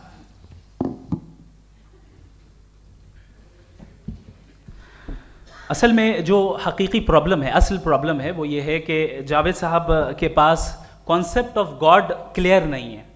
इन्होंने कहा कि कायनात से पहले खुदा तो था, तब भी तो टाइम होगा। ये टाइम कायनात का हिस्सा है। हम उस खुदा को मानते हैं, नेसेसरी बीइंग का टाइमलेस होना जरूरी है, चूंकि वो टाइम का क्रिएटर है। जब उसने टाइम को क्रिएट किया तो वो खुद टाइम पे कैसे होगा? उसने जब स्पेस को क्रिएट किया तो खुद स्पेस में कैसे होगा? अगर वो टाइम एंड स्पेस को पहले से ही उसका पाबंद है तो फिर किस चीज को उसने क्रिएट किया? लिहाजा ये सवाल गलत है कि खुदा था तो टाइम होगा, बिल्कुल नहीं। टाइम के पाबंद हम है, खुदा नहीं है। हम फिजिकल वर्ल्ड से ताल्लुक रखते हैं, वो मेटाफिजिकल रियलिटी है। दूसरी चीज इन्होंने मिसाल दी कि चाय की केतली हवा में घूम रही होगी, और पता नहीं शायद वो बर्टन रसल का उन्होंने हवाला दिया। बहरहाल यही प्रॉब्लम है। प्रॉब्लम यही है कि हम चीजों के दरमियान डिफरेंशिएट नहीं कर पाते। ये जो आपने मिसाल दी ये इमेजिनेशन है, और मैं जो साबित कर रहा हूं वो लॉजिकल नेसेसिटी है। आप इमेजिन करने आए तो कुछ भी करें, जुपिटर में पिंक एलिफेंट होगा, यूनिकॉर्न होगा, करें, उससे कायनात पे क्या फर्क पड़ता है? उससे आप लॉजिकल नेसेसिटी साबित नहीं कर सकते। मैं तो उस प्राइम कॉज की बात कर रहा हूं, उस नेसेसरी बीइंग की बात कर रहा हूं जिसके बगैर इस कायनात का एग्जिस्टेंस मुमकिन नहीं है। दूसरी चीज, मजहब को साइंस चैलेंज करती है वगैरह वगैरह, ये हमारा टॉपिक ही नहीं है। मैं इस पर बात करूंगा तो फिर मेरा वक्त चला जाएगा। मजहब के ऊपर चूंकि हमारी डिस्कशन नहीं है, साइंस को मजहब और बिलखुसूस मैं और हमारा वर्ल्ड व्यू कम अज कम साइंस को पीछे नहीं करता है, साइंटिज्म की मजम्मत करता है। इसकी वजाहत मैंने पहले कर दी। दूसरी चीज इन्होंने कहा वर्ल्ड का नक्शा लीजिए, वर्ल्ड मैप लीजिए, दो अलग अलग जगह की। हजरत मैंने ये होमवर्क किया था, और मैंने मिडिल ईस्ट का एक नक्शा लिया और यूरोप का एक नक्शा लिया, ये मजहबी इलाका और ये लिबरल और एथीस्ट इलाका। मुझे पता चला कि सबसे ज्यादा रेप केसेस जो हैं वहां पर है।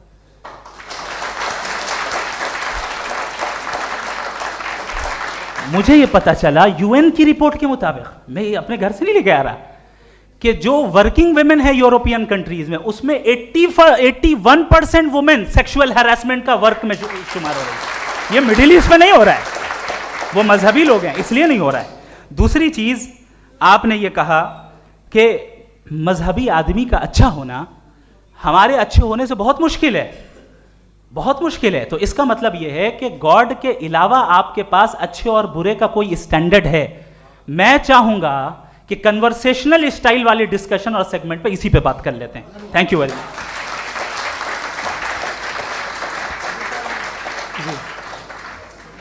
ये रिबटल का राउंड 2 है, आपके पास 5 मिनट का वक्त है, और इसके बाद क्रॉस एग्जामिनेशन शुरू करेंगे। आप चाहें तो जो इन्होंने सवाल पूछे उनके जवाब आप रिबटल में भी दे सकते हैं। जी जी, देखिए पहले तो ये बात कि ये मिसाल गलत है। इन्होंने पहले ही हमको डिसार्म कर दिया।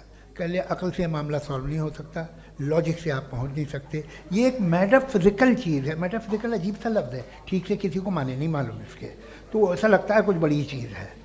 अरे भाई क्या होता है मेटाफिजिकल, बताओ, खड़ी हो। ये एक लफ्ज़ है जो कहीं भी इस्तेमाल हो जाता है। जब आप एक बात कर रहे हैं और आप मुझसे बहस कर रहे हैं तो मुझे मेटाफिजिकल मत बताइए, आप लॉजिकली मुझे प्रूफ किए। और अगर लॉजिकली आप नहीं बात करते साहब ये मेटाफिजिकल है, तो फिर हम आप बात क्या कर रहे हैं? मेरा आपका किस ज़बान में कॉन्वर्सेशन होगा? और ये कहना कि वक्त पहले नहीं था, तो फिर क्यों कहते हैं ये हमेशा से और हमेशा रहेगा?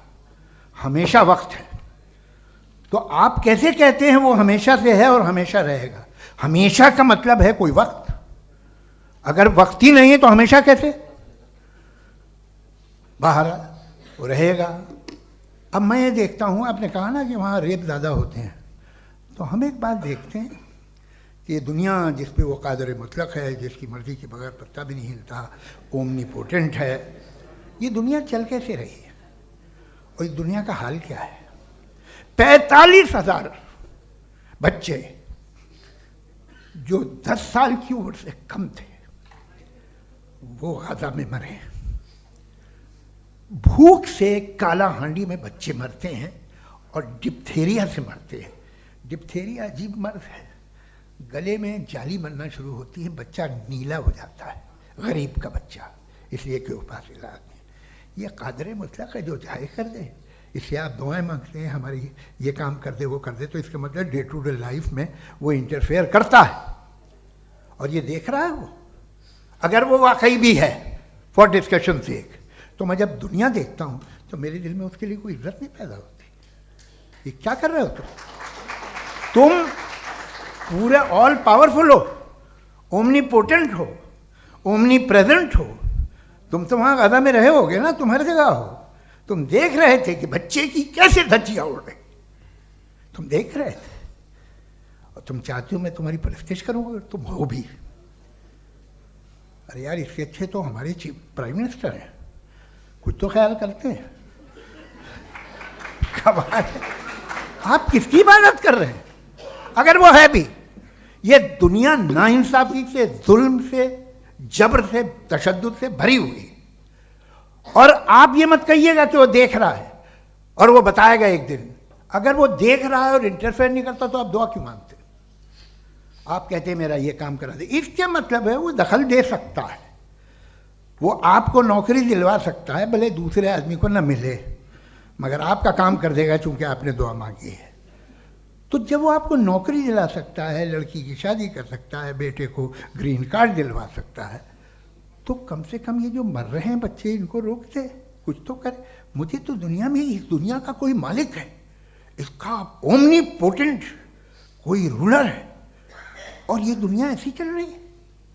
मैं तो चाहूँगा कि भाई ना हो, अगर हो तो बड़ी शर्मिंदगी की बात है। शुक्रिया।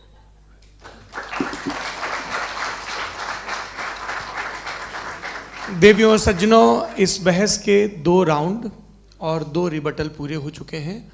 अब सबसे ज़रूरी और सबसे मुश्किल राउंड शुरू हो रहा है, क्रॉस एग्जामिनेशन का। अब इन विद्वानों की सज्जनता की एक परख भी होगी, और वक्त हमने 16 मिनट का तय किया है। पहला सवाल आप पूछना चाहेंगे?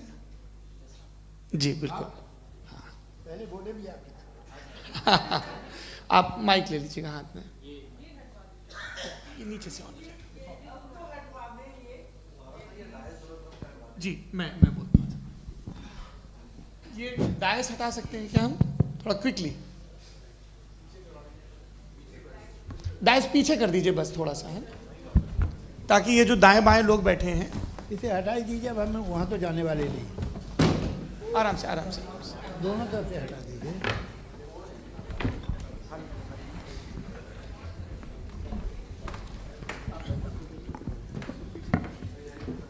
इस बीच आप लोग भी अपने अपने सवाल तैयार कर लें।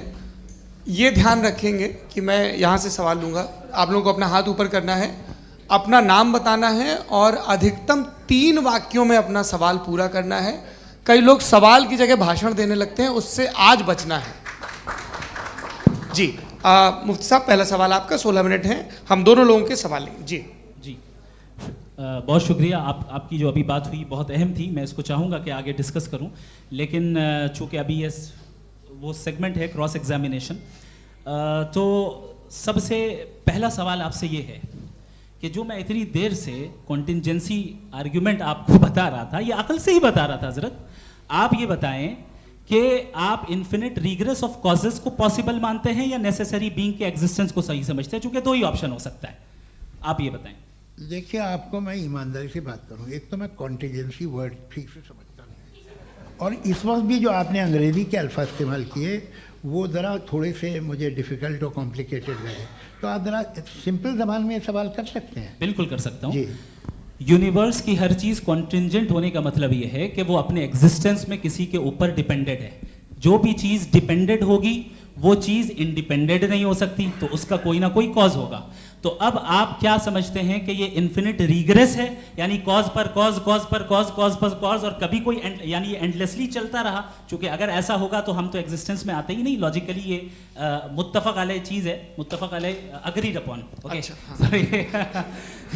इस पे हमने एग्री किया था कि मुश्किल शब्द आएगा तो अर्थ बताना पड़ेगा। तो इन्फिनिट रिग्रेस तो पॉसिबल नहीं है, तो कहीं ना कहीं आपको रुकना पड़ेगा ऐसे नेसेसरी बीइंग पर। नहीं, कोई ज़रूरत नहीं रुकने की। किसने कहा आप रुकना पड़ेगा? आप रुकते हैं खुदा पे, आप नहीं रुकते। आप कहते हैं वो हमेशा से, जब उस वक्त से है जब वक्त नहीं था। आप कहाँ रुकते हैं कि अब हुआ था वो? आप नहीं कहते। हम क्यों नहीं मान सकते कि यूनिवर्स जो है और बल्कि मल्टीवर्सेस जो है वो हमेशा से हैं, वो बनती है, बिगड़ती है। एक हमारे यहाँ एक चीज़ है ब्लैक होल, वो समेट लेता है वापस, फिर ब्लास्ट होता है, फिर फैल जाता है, और इसमें हमारी तो खैर कोई औकात ही नहीं है इंसान की। एक छोटे से ज़र्रे पे हम 50-60 साल की उम्र रखते हैं, जो करोड़ों अरबों साल की कायनात है उसमें, और पैदा भी नहायत ही बेहुदा वजह से हुए थे। तो इसमें ये सोचना कि इसकी वजूहात और ये क्यों है, ये डिपेंडेंट है, ये हम देख रहे हैं, क्या मालूम। आप सोचिए कि ये जो फैल रही है कायनात, ये कहाँ फैल रही है, ये कहाँ जा रही है, और ये फैल क्यों रही है? अरे बना ली थी तुमने, रुको भैया, हाँ काफ़ी है। ये फैल क्यों रही है? ये और कौन सी कायनात जिसे मैं दूरबीन से देखता हूँ तो 2 बिलियन लाइट ईयर पे है, उससे मेरा कोई वास्ता ही नहीं है। 2 बिलियन ईयर यानी अगर मैं 80,000 माइल्स पर सेकेंड से चलूँ तो 20 करोड़ साल में वहाँ पहुँच जाऊँगा। इसकी ज़रूरत क्या थी? ये दुनिया, ये कायनात तो इंसान अशरफुल मखलूक़ात के लिए बनाई गई ना। तो ये सब ये टर्म समझ में नहीं आया, इसमें कोई ख़ास समझने वाली बात थी भी नहीं। ये जो अल्टीमेट कहा यह जाता है कि ये जो पूरी यूनिवर्स है, ये जो दुनिया है, ये इंसान के लिए बनाई गई। अच्छा, ये सब इंसान के लिए। क्यों साहब, सही है ना? बिल्कुल, लेकिन इसका ये मतलब नहीं कि किसी चीज के पीछे रीजन आपको नहीं पता तो रीजन नहीं है, इसे कहते हैं नहीं, मुझे नहीं पता, लेकिन मेरी जिम्मेदारी नहीं है। वो बिल्कुल सही कहा था उसने, बर्टन रसल ने। आपने उसे मजाक में टाल दिया कि भाई आप एक दावा कर रहे हैं, मैं क्यों कहूं कि ये गलत है दावा? आप प्रूफ कीजिए, मेरे पे जिम्मेदारी ही नहीं है, मैंने थोड़ी कहा है। आप प्रूफ कीजिए कि ये सही है। आप आर्ग्यूमेंट ऑफ कंटिंजेंसी का जवाब ही नहीं दे रहे हैं। पूछना चाहेंगे? आप सवाल पूछना चाहेंगे मुफ्ती साहब से? क्योंकि ये क्रॉस एग्जामिनेशन का दौर है। आप जैसे पहले बोल रहे थे फेथ को लेके कुछ, मैं ये पूछना चाहूँगा कि खुदा ने जो भी रेवल्यूशन किए हैं, एक मज़हब के नहीं बहुत से मज़हबों में किए हैं, अलग अलग रेवल्यूशन है। कहीं कुछ एक बातें हैं, कॉन्ट्रडिक्शन भी है आपस में, कहीं कुछ आप कर सकते हैं, कहीं कुछ नहीं कर सकते। ऐसा नहीं है कि सबकी कोड ऑफ मॉरल एक है। तो ये किस्सा क्या है? अब आप ये देखिए कि मुझे कभी कभी लगता है कि ये जो फुटबॉल फाइनल होता है, लाखों लोग होते हैं, फिर वो टीवी कवर कर रही करोड़ों लोग, अगर उसमें खुदा की एक बूमिंग आवाज़ आ जाती, मैं गॉड हूँ, तो सारे लोग अभी सुन लेते और टीवी पे भी सुन लेते, किस्सा ख़त्म होता। ये इतनी राजदारी क्या है कि तुम सामने कुछ तो सबूत दे दो हमें सॉलिड। ये कह रहा साहब ये यूनिवर्स कैसे बनी, इससे मसला क्या हल होगा? मैं पूछूंगा आपसे खुदा कैसे बना? क्यों नहीं पूछूंगा कैसे बना? बल्कि वो तो कायनात से कहीं ज़्यादा इंटेलिजेंट है, कायनात से कहीं ज़्यादा कॉम्प्लेक्स। जी वो हमेशा से है, आप कहेंगे मैं मान लूँगा। अच्छा, दोयम वो कादिर मुतलक, यानी कादिर मुतलक का मतलब ओमनीपोटेंट, वो जो चाहे कर सकता है। आपको नौकरी दिलवा सकता है, आपकी अच्छी जगह शादी करवा सकता है, आपके पड़ोसी का मुकदमा हरवा सकता है, आपको जिता सकता है, सब काम करता है। थोड़ा सा माइक क्लोज जी। वो इस दुनिया को चला कैसे रहा है? ये दुनिया कैसे चल रही है? आपको इस पर हैरत नहीं होती? या क़यामत के बाद कभी एक जस्टिस होगा, जब ये बच्चा मर चुका होगा जिसकी धज्जियाँ उड़ गई बम से, इसको इंसाफ मिलेगा तब? अच्छा, अब जवाब दूं? हाँ दीजिए। मैं वही इसीलिए आप की तरफ। सबसे पहले आपने रेवलेशन और स्क्रिप्चर्स की बात की, इस पे मैं बात कर सकता हूं लेकिन आज नहीं करूंगा चूंकि वक्त कम है, कभी और इस पे डिस्कस करेंगे। मैं तैयार हूं उस पे भी बात करने के लिए। ये अभी से राउंड 2 की भूमिका तय हो रही है। Does God exist round 2? चूंकि आज गॉड के एग्जिस्टेंस पे बात है तो मैं उसी के रिलेटेड जो है आपके सवालात को एंटरटेन भी करूंगा और मैं भी पूछूंगा। आपने कहा कि आपने साबित ही नहीं किया, जबकि आर्ग्यूमेंट ऑफ कॉन्टिंजेंसी बुनियादी आर्ग्यूमेंट है। आप मुझे कॉन्टिंजेंसी का मतलब बताइए, आपका मतलब क्या? कॉन्टिंजेंसी कॉन्टिंजेंसी का मतलब यह हुआ कि हर वो वजूद जो किसी भी चीज़ का पाबंद है, हर वो वजूद या हर वो चीज़ जो अपने एग्जिस्टेंस में किसी भी चीज़ के पाबंद है और उससे बाउंड है, उसको उसकी ज़रूरत है, उस पर डिपेंड करती है, तो जाहिर सी बात है कि उसका कोई ना कोई कॉज होता है। ये तो अक्ल की बात है। ये आप रीजनिंग की बात करते हैं, मैं वही कर रहा हूं। दूसरी चीज आपने ये बात कही कि इतने बिलियन लाइट ईयर्स दूर है, उसका मेरा क्या लेना देना। फिर मेरे ख्याल से आपको ये नहीं कहना चाहिए I think therefore I am an atheist. आपको सोचना चाहिए, सिर्फ आप एक लिमिटेड दायरे में रहकर नहीं सोचें बल्कि बाहर निकलकर सोचें। आपने तीसरा सवाल किया, आपने 2-3 सवाल एक साथ। ऐसी बातें ना कीजिए, कुछ लोगों को इतराज हो जाएगा आप पे कि आप कुछ भी सोचिए। ये इजाज़त आपको है नहीं, मुझे है।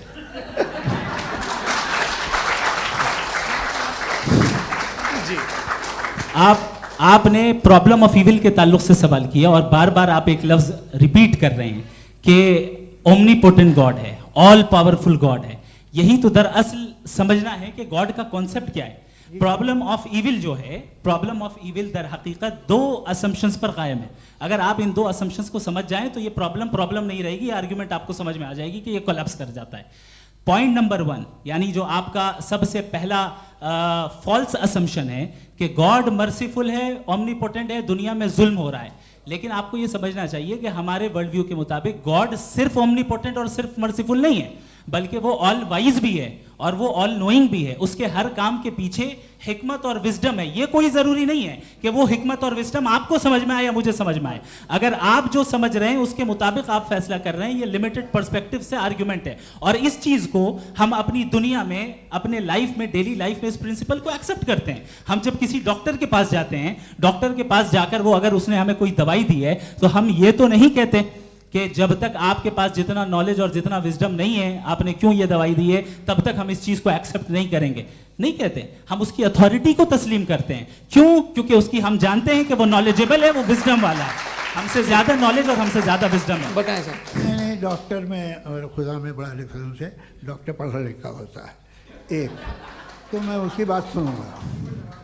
दोयम ये नहीं, कुछ जवाब तो ये भी नहीं है सर। प्लीज, अगर सब ऑडियंस से बोलने लगेंगे तो फिर मतलब नहीं सिविलाइज्ड बहस का। मतलब आप ये कहें कि चूंकि आप डॉक्टर पे बिलीव करते हैं इसलिए खुदा पे बिलीव किए, क्या ये मिसाल आपको समझाने की आर्गुमेंट है, इस पे आपको एतराज नहीं है।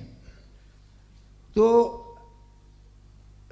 सिंपल बात ये है कि मैं अगर ये यकीन कर लूँ कि एक ओमनीपोटेंट, उसकी मसलहत है, ये जो बच्चे मर रहे हैं ये मसलहत है उसकी, मुझे नहीं चाहिए इसकी मसलहत। उसकी मसलहत नहीं, यही तो समझना है, मतलब एक्सपीरियंस।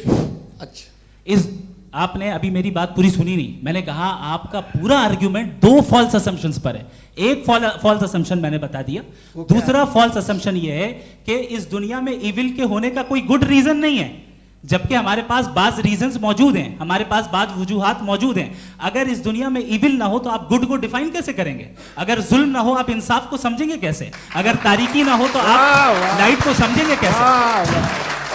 बहुत अच्छे। अभी और सुन लें, अभी और बाकी है। ये तो बात बहुत पसंद आई साहब मुझे कि जब तक रेप ना हो तब तक औरतों की इज्जत का ख्याल आपने मेरा जवाब पूरा सुना ही नहीं। जब तक के बच्चों का कत्ल ना किया जाए तब तक आपको बच्चों की मासूमियत की इज्जत। आपने पूरा जवाब सुना ही नहीं। क्या बात है, क्या आपने नुक्ता निकाला? आपने पूरा जवाब सुना ही नहीं। आप सुन लें, मेरी बात सुन लें। ये मैंने आपको एक चीज बताई। दूसरी चीज, इस दुनिया में हम आए हैं टेस्ट के लिए, हमारा टेस्ट हो रहा है और हर इंसान का अलग अलग अंदाज में टेस्ट होता है। और इस दुनिया में अगर इविल मौजूद है तो वो इविल जरिया है हमारे अंदर ह्यूमन नोबल क्वालिटीज को डेवलप करने का और अलग अलग फील्ड में प्रोग्रेस करने का। और अगर हमारे अंदर और इस दुनिया में इविल नहीं होता तो बताइए टेस्ट का मतलब क्या होता? अगर मैं अपने स्टूडेंट को एमसीक्यूज दूं और उसमें सिर्फ राइट आंसर लिख कर दे दूं और कहूं तुम्हारा टेस्ट हो गया, ये मीनिंगलेस है। इस दुनिया में अगर हम टेस्ट के लिए आए हैं तो जाहिर है गुड एंड इविल दोनों मौजूद है। तो अगर गुड एंड इविल दोनों मौजूद है तो ये इविल भी खुदा का बनाया हुआ है?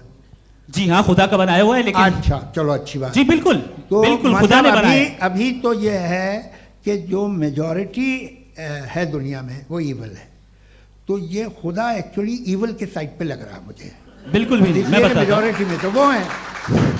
क्या बात कर रहे हैं भाई आप? मैं बहुत कोई भी जो मुंसिफ होगा, चाहे आपका अपना घर हो जिसके आप सबसे बड़े हैं, चाहे आपकी ऑर्गेनाइजेशन हो जो आप चलाते हैं, वहां पर आप इविल रखेंगे साबित करने को कि बाकी लोग शरीफ हैं। मेरी बात सुनिए, क्या ये आर्ग्यूमेंट ही गलत है? अगर कि जब तक के कोई इविल नहीं होगा तब तक के शरीफ आदमी शरीफ नहीं लगेगा। अगर एग्जामिनर गलत ऑप्शन दे रहा है तो एग्जामिनर इविल नहीं हो गया, जो गलत ऑप्शन को सेलेक्ट कर रहा है वो फेल होगा।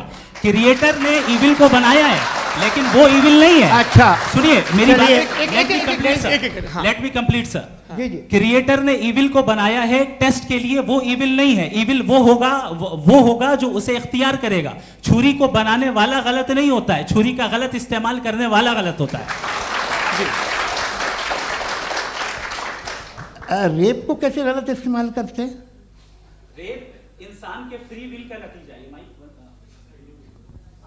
ये रेप कैसे गलत इस्तेमाल होता है? ये मुझे अब सुन लें, अब सुन लें। गलत इस्तेमाल होता है। हाँ, मैं बता रहा हूँ ना, कैसे गलत मैं बता रहा हूँ जी। कि जो इविल इस दुनिया में मौजूद है उसके कई सारे तरीके हैं। एक तरीका इंसान का अपना फ्री विल है। अब अगर कोई रेपिस्ट रेप कर रहा है तो इसका गॉड का कसूर नहीं है, वो अपने फ्री विल का गलत इस्तेमाल कर रहा है, उसको सजा मिलनी चाहिए। अच्छा। और उसी के लिए जहन्नम बनाई गई है।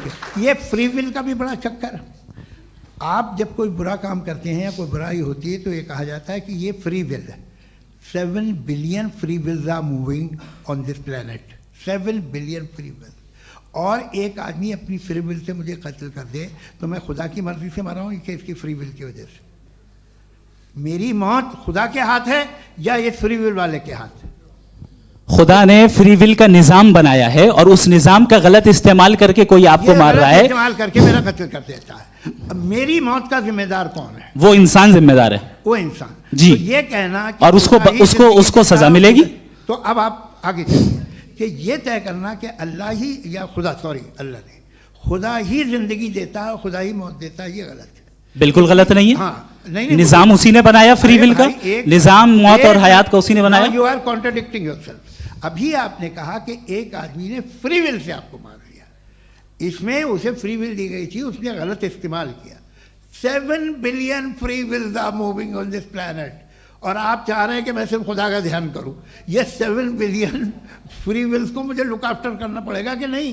ये तो तबाहियां कर रही हैं और तबाहियां ज़्यादा हो रही हैं। बिल्कुल। तो अगर आप बताएं अगर खुदा नहीं है फॉर एग्जाम्पल, तो आप इविल को कैसे डिसाइड करेंगे? यानी how can you define evil objectively without God? देखिए, दुनिया में 2 तरह के जानवर हैं। एक जो अकेले रहते हैं जंगल में और एक जो ग्रुप्स में रहते हैं। ग्रुप में जो भी रहेगा, चाहे वो आपका फाउंडेशन हो, चाहे कोई क्लब हो, चाहे कोई पॉलिटिकल पार्टी हो, चाहे कोई यूनिट हो, उसमें आपको इंटरैक्ट करने के रूल बनाने पड़ेंगे। यानी लोग तय करेंगे। लोग तय करेंगे। अगर लोगों ने ये तय किया कि किसी का रेप करना सही है, आप जस्टिफाई करेंगे? नहीं, आपका फाउंडेशन तो ये हो गया ना कि लोग ही विल डिसाइड करेंगे। नहीं, अरे दुनिया में ऐसे ग्रुप्स हैं जो रेप को जायज़ मानते हैं सर्टेन हालात में। मैं डिटेल में नहीं जानूंगा, आप भी जानते हैं। ये जो आईसिस वाले थे, इन्होंने क्या किया था, तो उन्होंने क्या किया उसका खुदा से कोई ताल्लुक नहीं है सर। मैंने सिंपल सवाल किया कि इविल को आप डिफाइन करते कैसे हैं? आइए वापस आइए जी। आप साथ में तभी रह सकते हैं जब कुछ आप ऐसे उसूल डेवलप करें जिसमें हर एक का बेसिक तहफ़्फ़ुज़, हर एक का बेसिक राइट हो और हर एक को कोई आराम मिले। यही तरीक़ा है किसी भी ऑर्गेनाइजेशन जिसमें एक से ज़्यादा लोग हैं और वो ऐसे चलती है ज़िंदगी। उसमें अगर आप गड़बड़ करेंगे तो तबाही होगी, नुकसान होगा, बर्बादियाँ आएंगी। और अगर उसमें आप घर ले लीजिए ना, एक हस्बैंड है, एक वाइफ है, बच्चे हैं, वालदा भी हैं, 2 बहनें भी हैं, एक भाई भी है। अब इसमें कोई निज़ाम आपको चाहिए साथ में रहने का, और एक दूसरे पे भरोसा रहे, एक दूसरे के बहीख्वाह हों, एक दूसरे की मदद करें, ऐसी जिंदगी। सर आपकी बात आ गई। आप ये कह रहे हैं कि लोग डिसाइड करेंगे क्या सही है क्या गलत है, यही है? मेजॉरिटी डिसाइड करेगी क्या सही है क्या गलत है? अरे भाई बिल्कुल। मेजॉरिटी अगर ये कहे कि नाजी जर्मनी के साथ जिस तरह मेजॉरिटी थी कि जेनोसाइड करना सही है, आप जस्टिफाई करेंगे? उस वक्त आपका ये सवाल सिर्फ उसके बाद क्लोजिंग। हाँ, उस वक्त प्लेनेट पे जो लोग थे, उनमें कितने लोग हिटलर को सही समझते? अच्छा, प्लेनेट की मेजॉरिटी तय करेगी, सोसाइटी की नहीं। प्लेनेट की मेजॉरिटी गॉड के एग्जिस्टेंस को सही मानती है, आप क्यों नहीं मानते?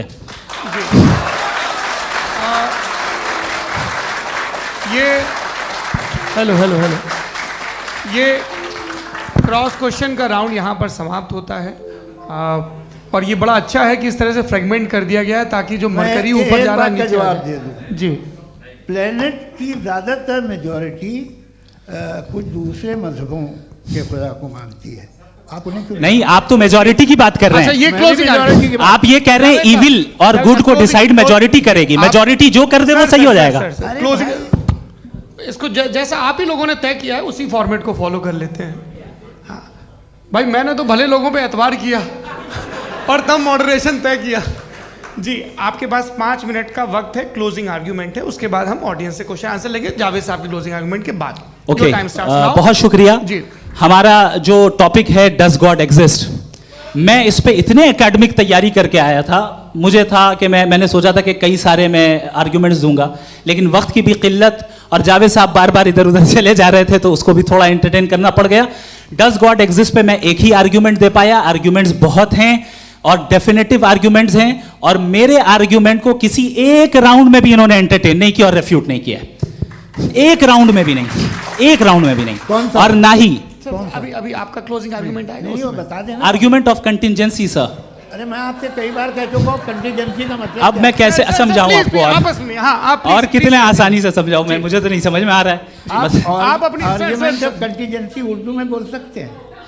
हाँ आप अपनी बात पूरी कर लें जी, आखिरी 4 मिनट। दूसरी चीज, just a minute please ma'am, can I talk. दूसरी चीज ये है कि आपने एक तो इसका जवाब नहीं दिया, दूसरा आपने गॉड के ना होने पर कोई डेफिनेटिव आर्ग्यूमेंट नहीं दिया, सिर्फ मजहब पे बात कर रहे हैं आप। मजहब तो आज हमारा टॉपिक ही नहीं था, आज तो हमारा टॉपिक हो, आप मजहब से ले लेकर आईएस तक चले गए। भाई हमारा क्या ताल्लुक है उससे, वी कंडेम देम, और उसका गॉड से क्या ताल्लुक है। अगर कोई गलत काम कर रहा है, किसी ने किसी को कत्ल किया, किसी ने किसी का रेप किया, उसको सजा मिलनी चाहिए, और आपके पास कोई भी rational strong foundation of morality नहीं है। आपने कहा कि मेजॉरिटी तय करेगी सोसाइटी की, वो सही होगा। मैंने कहा हिटलर को, फिर आप सही कहेंगे नहीं नहीं नहीं नहीं, प्लैनेट की सोसाइटी की मेजॉरिटी तय करेगी। तो प्लैनेट की मेजॉरिटी गॉड के एग्जिस्टेंस को मानती है, आप कह रहे हैं ये रिलीजियस है। तो यानी आपके पास कोई स्ट्रॉन्ग फाउंडेशन नहीं है ऑब्जेक्टिव मोरालिटी का। ऑब्जेक्टिव मोरालिटी का अगर कोई फाउंडेशन है तो वो सिर्फ गॉड है, गॉड है, गॉड है। थैंक यू जी। ये मुफ्ती शमाइल नदवी साहब का क्लोजिंग आर्ग्यूमेंट था। अब हमारे पास जी जी ये बड़ा अच्छा है कि दोनों लोगों को मॉडरेटर से शिकायत भी और बोल रहे भाई हमारी शाबाशी भी तो करते चलो। अब मेरी बात जी, आपके पास जावेद अख्तर साहब 5 मिनट का वक्त है, ये आपका क्लोजिंग आर्ग्यूमेंट है, टाइम रीसेट कर दें जी। देखिए बहुत सारी बातें हैं। गॉड का डेफिनेशन दुनिया के किसी भी रिलीजन में है कि वो ओमनीपोटेंट है, ओमनीप्रेजेंट है, he is just, he is kind, he loves you and so on. मैं जब दुनिया देखता हूँ तो मुझे कोई ऐसा सुप्रीम पावर यहाँ दिखाई नहीं देती है जो इंसान की बहबूदी के लिए कुछ कर रही हो, कमज़ोर को बचा रही हो, मदद कर रही हो, जालिम को पीछे हटा रही हो। मैं नहीं देखा, तारीख़ में नहीं। एक तो अगर है और ये देख रहा है तमाशा, तो उसका होना न होना बराबर है। दोयम ये कि ये जो है, जब आप ये कहते हैं कि कायनात जिसकी कंटीजेंसी है, मैं देखिए वो लफ्ज़ इस्तेमाल किया मैं, तो ये कैसे हो सकती है भाई। और फ़ौरन आप सरेंडर कर देते हैं कि जाहिर है कि इसका बनाने वाला तो इससे 10,000 गुना ज़्यादा कॉम्प्लिकेटेड होगा। उस पर आपके होने पे कोई इतराज़ नहीं है। उसे वो टाइमलेस है, वो पहले से था, टाइम तो बहुत बाद में आया। ये सब आप मानने को तैयार है जिसका आपके पास कोई सबूत नहीं, आपके पास कोई रीज़न नहीं। आपकी तारीख क्या है मज़हबों की, बिलीफ की, जो खुदाओं का बिलीफ है, ये कॉन्स्टेंटली गलत साबित होता रहा है। मतलब आप कहें कि अरिस्टोटल के ज़माने में तो सब जाहिल थे, वो भी इतने ही यकीन से खुदा पे यकीन रखते थे, जो अब नहीं रहा, ये भी नहीं रहेगा। आप लिख लीजिए, और इसके आसार आपको दुनिया में दिखाई देना शुरू हो चुके हैं। ये बहस क्या आज से 100 साल पहले इस तरह हो सकती थी? यहाँ तक तो आपको हम ले आए हैं। तो सर अरे इनको मदद की ज़रूरत नहीं भाई, ये सेल्फ सफिशिएंट आदमी है, आप क्यों इनकी मदद कर रहे हैं? Sir please. तो ये जो है तमाम बातें अपनी जगह हैं। ये एक पैकेज है।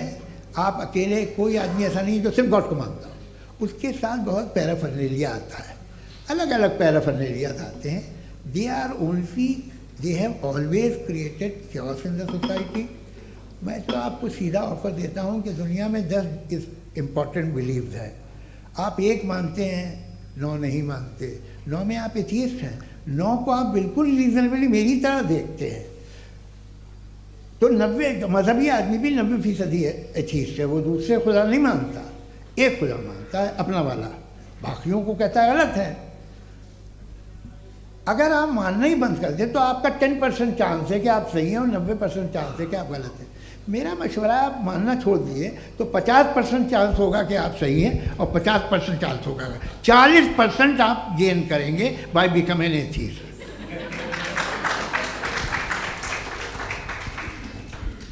ये एक फरसूदा ख्याल है, ये ख़त्म हो रहा है। हो सकता है मेरी ज़िंदगी में ना हो, लेकिन ये हो जाएगा। जो बातें ये इनको आप मेटाफिज़िकल ये वो ऐसे रिस्पेक्टेबल टर्म दे दिए, ये तो उन लोग के हैं जिन्हें ना फिज़िक्स मालूम थी ना मेटा मालूम था, ये उन्होंने आपको दिए हैं।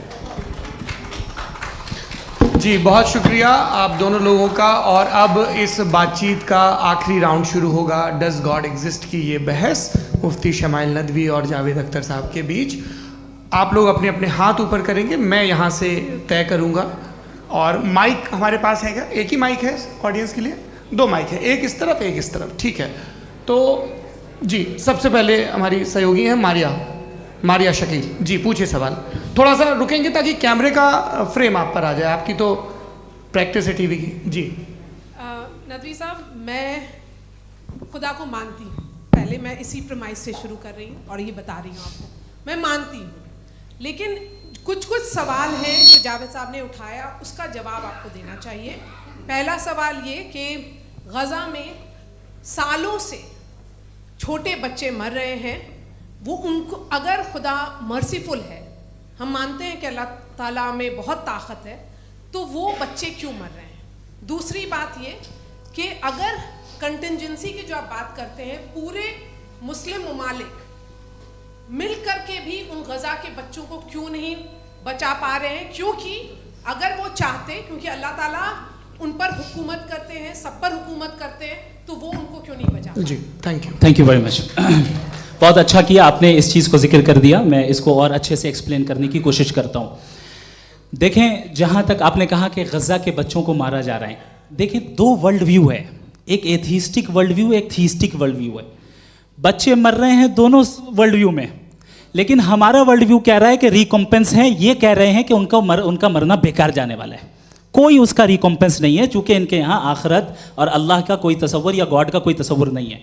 आपने ये सवाल किया कि गॉड मर्सीफुल है, क्यों नहीं रोकता? ये मैंने बताया कि ये मिसकंसेप्शन है लोगों के दरमियान कि गॉड को सिर्फ मर्सीफुल और ओमनीपोटेंट समझते हैं। गॉड के सिर्फ यही 2 एट्रीब्यूट्स नहीं हैं, गॉड के कई सारे एट्रीब्यूट्स हैं, उनमें से अल हकीम भी है, उनमें से ऑल वाइज भी है, ऑल नोइंग भी है।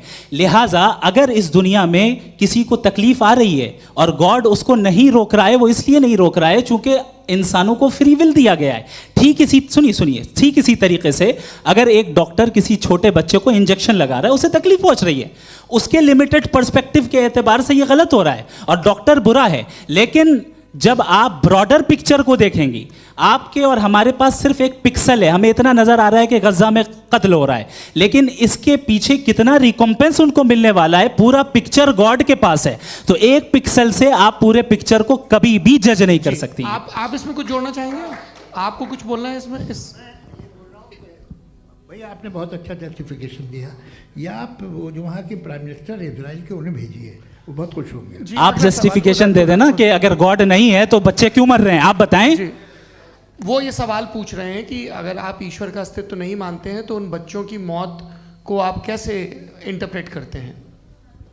भाई ये दुनिया जो है, जो ताकतवर लोग होते हैं वो एक नाइंसाफ़ी करते हैं। तो ये अच्छा काम है आपके नज़दीक, तो नेचर नाइंसाफ़ी पे मबनी है। अरे मेरे भाई, आप नेचर की कहाँ बात कर रहे हैं, तो इंसान की बात। तो फिर जब मैं इंसान की बात कर रहा था, आप नेचर की बात करने लग गए। क्रॉस एग्जामिनेशन नहीं। हाँ, अब आप मुझे बोलने नहीं देंगे तो अलग बात है, आप बोलिए, मुझे कोई जल्दी नहीं। जी नहीं, ये क्रॉस एग्जामिनेशन बोल तो लेने दीजिए। जी बोलिए। क्या बात ये है कि ह्यूमन सोसाइटी तभी साथ में रह सकती है जब वो मोहब्बत से, एकता से, एक दूसरे के एहतराम करके रहे। इसके अलावा पॉसिबल नहीं है, अकेले तो इंसान रह नहीं सकता। वहाँ पर कुछ लोग हैं जो फाउल करते हैं, वो फाउल हमेशा से तारीख में होता आया है। आज ये हो रहा है, जो हो रहा है बहुत बुरा हो रहा है, बहुत जालिमाना है, बहुत जाबराना है। उसको आप कहें कि ये बच्चों को कॉम्पनसेशन मिल जाएगा या इसकी इंजेक्शन है, इंजेक्शन तो हेल्थ के लिए दिया जाता है।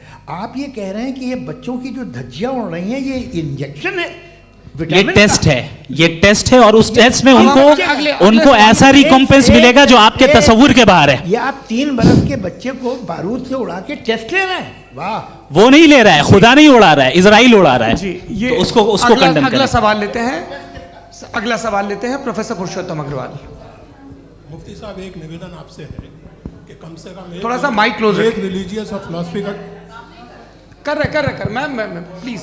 एक रिलीजियस और फिलोसफिकल ट्रेडिशन है जो ब्रह्मांड को यानी यूनिवर्स को ही अंतिम मानती है। सर्वम खलु इदम ब्रह्मम, this is Chandogya Upanishad, and it completely rules out the existence और नेसेसिटी, आपके शब्दों में necessity of a creator. The creation itself is the creator. तो एक मिनट प्लीज। दूसरा जो सवाल आपने अभी जो आप बार बार कह रहे हैं कि भगवान विद्वान भी है, वाइज, सब जानने वाला, तो अगर विजडम में दुनिया भर के पापों और अत्याचारों को बर्दाश्त करना शामिल है, तो फिर इसका मतलब ये हुआ कि अगर मैं फ्री विल से उसको अपोज करता हूं तो ईश्वर की विजडम और मेरी फ्री विल में कॉन्ट्राडिक्शन है। Because when I am opposing whatever is happening in Gaza, then I am opposing the God's will और गॉड्स विजडम।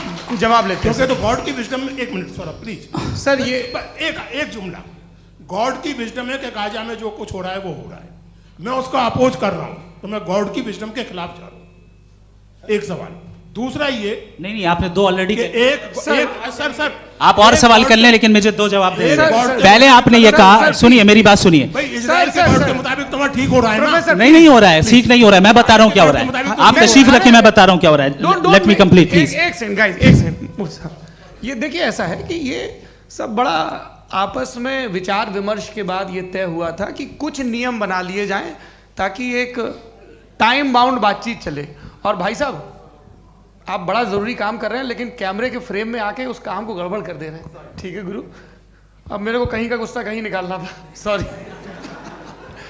नहीं, कोई गुस्सा नहीं है जी। तो प्रोफेसर ने सवाल पूछे, आप उनके जवाब दें, और थोड़ा ये सब लोग थोड़ा ख्याल रखें भाई, सवाल संक्षिप्त रखें जी। आपने 2 सवाल किए। सबसे पहला ये कहा कि हमारे पास ये कॉन्सेप्ट है कि ये यूनिवर्स खुद नेसेसरी बीइंग है, creation itself is the creator. How irrational is this कि मैं एग्जिस्ट करूंगा बाद में, लेकिन अभी एग्जिस्ट कर भी रहा हूं, यानी एक ही टाइम में एग्जिस्ट भी कर रहे हैं, नहीं भी कर रहे हैं। This is not true. दूसरी चीज, आपने कहा कि अगर इजराइल में, सॉरी माफ कीजिएगा, Israel doesn't exist, occupied Palestine में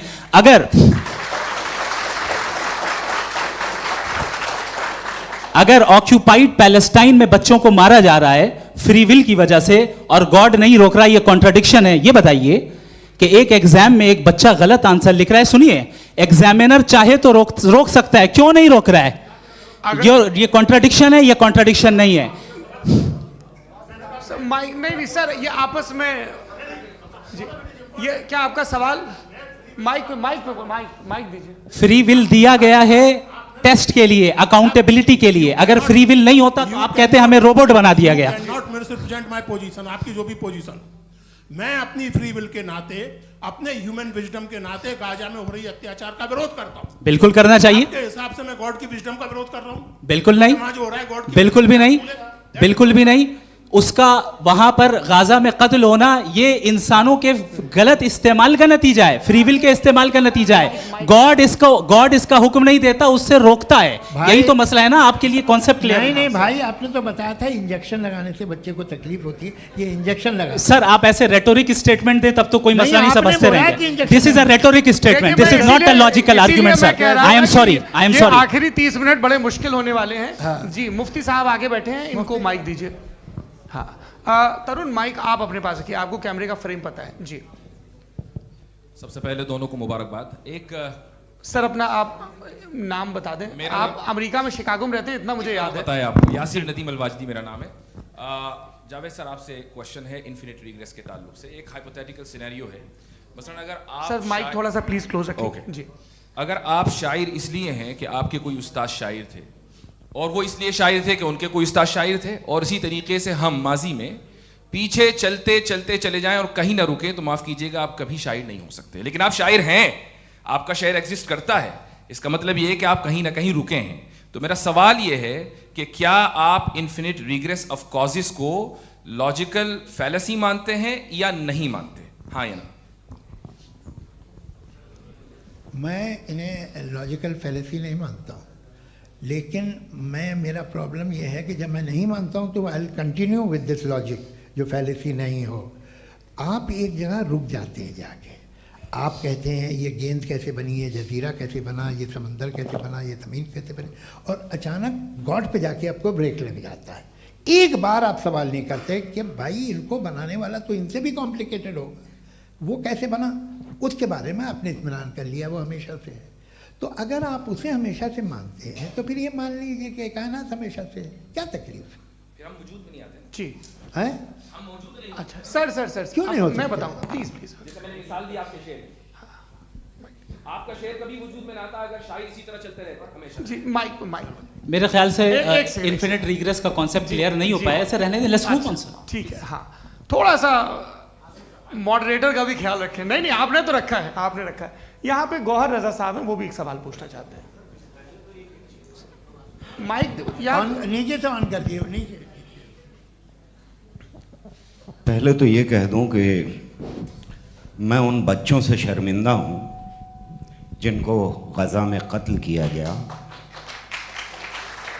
क्योंकि हमारे होते हुए कत्ल किया गया। लेकिन उससे ज़्यादा शर्मिंदगी इस बात से हुई कि मुझे लगा कि मुफ्ती साहब उसको जस्टिफाई कर रहे हैं। बिल्कुल भी नहीं, आप बहुत ही गलत, मुझे लगा मैं गलत हो सकता हूं, बिल्कुल गलत मैं है। सवाल पूछ रहा हूं, सवाल मैं देखिए, सवाल अगर पूछ रहा हूं। एक मैं जावेद भाई से डिसएग्री करता हूं। एक सेकंड देखिए, अगर देखिए ऐसा, एक सेकंड आप सर वेट, अरे आप कुछ मेरे पहले मुझे अपनी बात कह लेने दीजिए।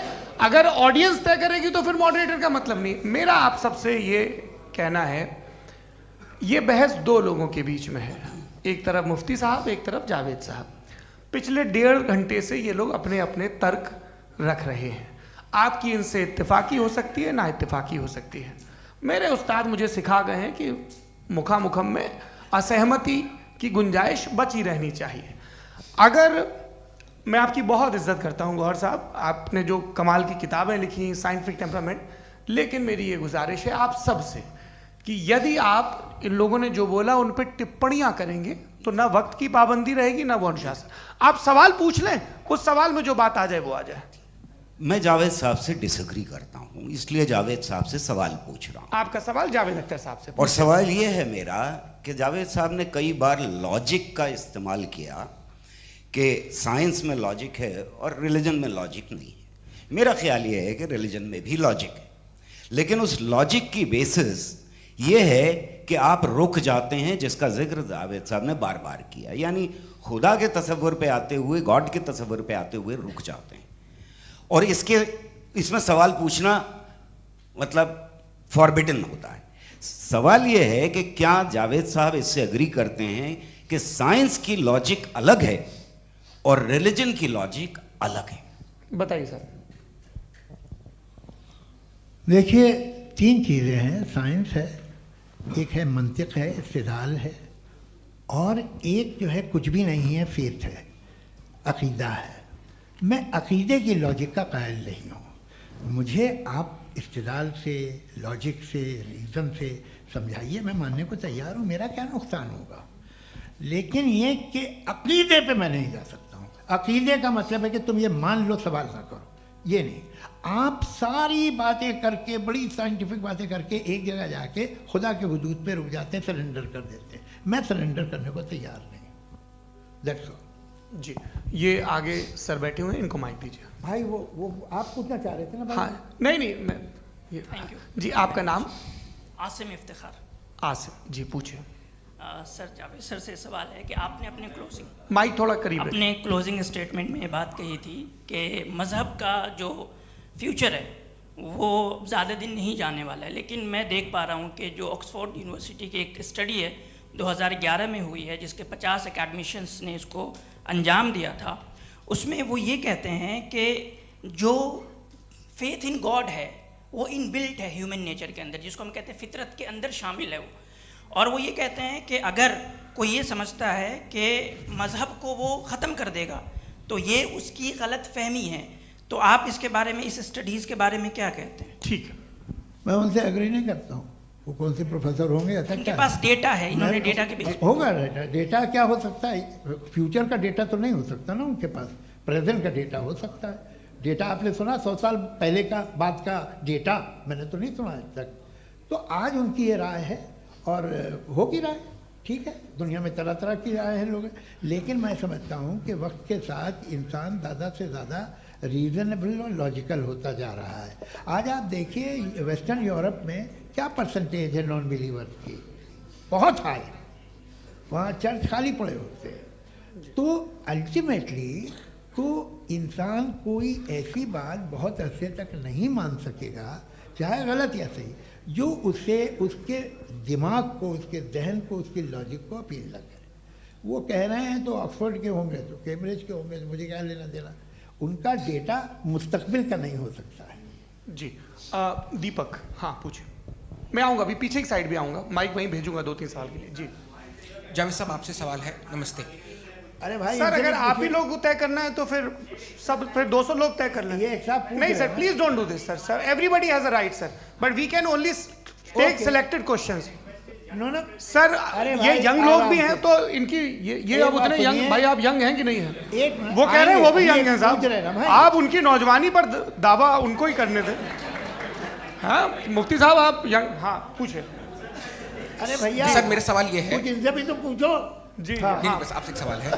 जैसे थीस्टो के पास अपने जो ईश्वर को मानते हैं उनके पास अपने सोशल गेट टुगेदर्स हैं, 5 रोज़ आज क्रिसमस आने वाला है, होली है, दिवाली है, ईद है।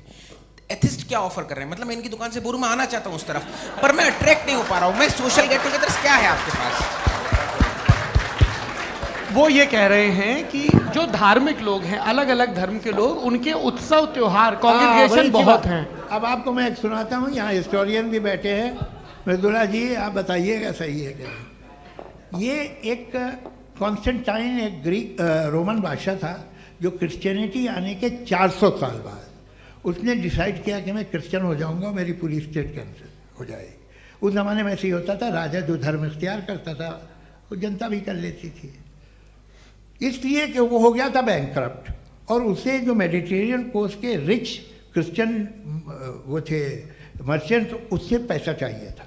तो उसने कहा यार क्रिश्चियन हो जाओ। तो उसने अपने वजीर से कहा कि भाई ये हिस्ट्री है कि अब हम लोग क्रिश्चियन हो जाते हैं। कहले सर हो जाएंगे, कोई प्रॉब्लम नहीं है, लेकिन एक प्रॉब्लम ये है कि 17 दिसंबर से 25 दिसंबर तक जो पेगन फेस्टिवल होता, जो पेगन स्टेबल जो फेस्टिवल होता है वो बंद हो जाएगा, इसलिए कि हम क्रिश्चियन हो गए तो होगा नहीं। तो वो बच्चों को बहुत बुरा लगेगा, पब्लिक को बहुत इन्जॉय करते हैं, खासतौर से 25 को मेन डे। उसने कहा हाँ ये तो सही कह रहे हो, ये जीसस क्राइस्ट की पैदाइश कब थी? कहते साहब वो अप्रैल में थी। नहीं कट करो, वो 25 दिसंबर को है, ये हकीकत है जी। और 400 साल बाद क्रिश्चियनिटी के अप्रैल से दिसंबर ले आए, और इसलिए कि यहाँ पेगन फेस्टिवल होता था। अब मनाते हैं आप आराम से। ये जो सारे फेस्टिवल हैं ये रिलीजन से, हर एक को एक इंटरटेनमेंट डिपार्टमेंट चाहिए होता है अपनी कंपनी चलाने के लिए। तो ये रिलीजन ने, ये सेकुलर त्यौहार थे जिन्हें रिलीजन्स ने ले लिया है। ये मौसम के थे, फसलों के थे, किसानों के थे, उसको आपने लेके रिलीजियस रंग दे दिया। ये कोई रिलीजन से थोड़ी आए आप। अच्छा हमें देखिए, हम तो मुल्द हैं, हम ईद मनाते हैं, हम दिवाली मनाते हैं, हम होली मनाते हैं, हम क्रिसमस मनाते हैं। बम्बई की फिल्म इंडस्ट्री की सबसे बड़ी होली हमारे घर में होती है, सबसे बड़ी ईद हमारे घर में होती है। वो हमारी सोशल वो है, हमारा हेरिटेज है। ऐसा थोड़ी है कि we will throw the baby along with the water. ये तो अच्छी चीज़ है, इन्हें रखो, जो बेकार है फेंक दो। जी हाँ हेलो जी, मेरा सवाल नादवी जी से है। जैसा कि आपने बोला कि गॉड टाइम के भी परे हैं और गॉड इतनी कॉम्प्लेक्स चीज़ है कि उसे ह्यूमन माइंड समझ नहीं सकता, और गॉड ने अर्थ पे फ्री विल भी दे दी है, तो आप अपना वक्त ज़ाया क्यों कर रहे हैं गॉड के बारे में बात करके? अपन को तो बात करनी चाहिए कि सोसाइटी को बेहतर कैसे करें। जी मैं गॉड वही बताता है सोसाइटी को कैसे बेहतर करे। अभी मैं आपका जवाब देता हूँ। आपने कहा कि टाइम पे वो एग्जिस्ट नहीं करता, सो मेरा सवाल ये है कि जैसा आपने बोला कि गॉड बहुत ही कॉम्प्लेक्स चीज है, मैंने कहा ही नहीं कि कॉम्प्लेक्स है, तो आपके अल्फाज हैं।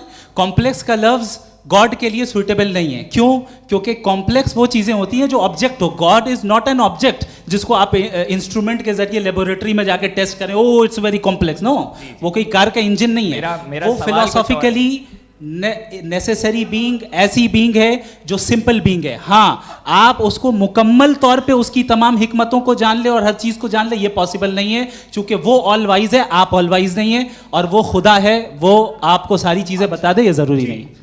मेरा सवाल ये नहीं था, मेरा सवाल ये था कि जब गॉड इतना परे है इस दुनिया से कि उसने अर्थ पे फ्री विल भी दी है, हम सब ह्यूमंस की फ्री विल है, और जो सोसाइटी में हो रहा है वो अपन लोग डिसाइड करेंगे, तो अपन लोग डिसाइड नहीं करेंगे ना, अपन लोग डिसाइड नहीं करेंगे।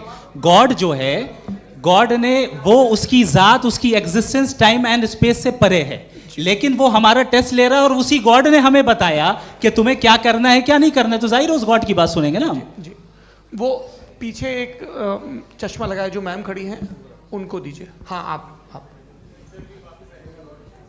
जी जी बिल्कुल आएंगे। देखिए मैं कोशिश कर रहा हूँ सब तरफ जाने की। हाँ, उनको दीजिए माइक। जी,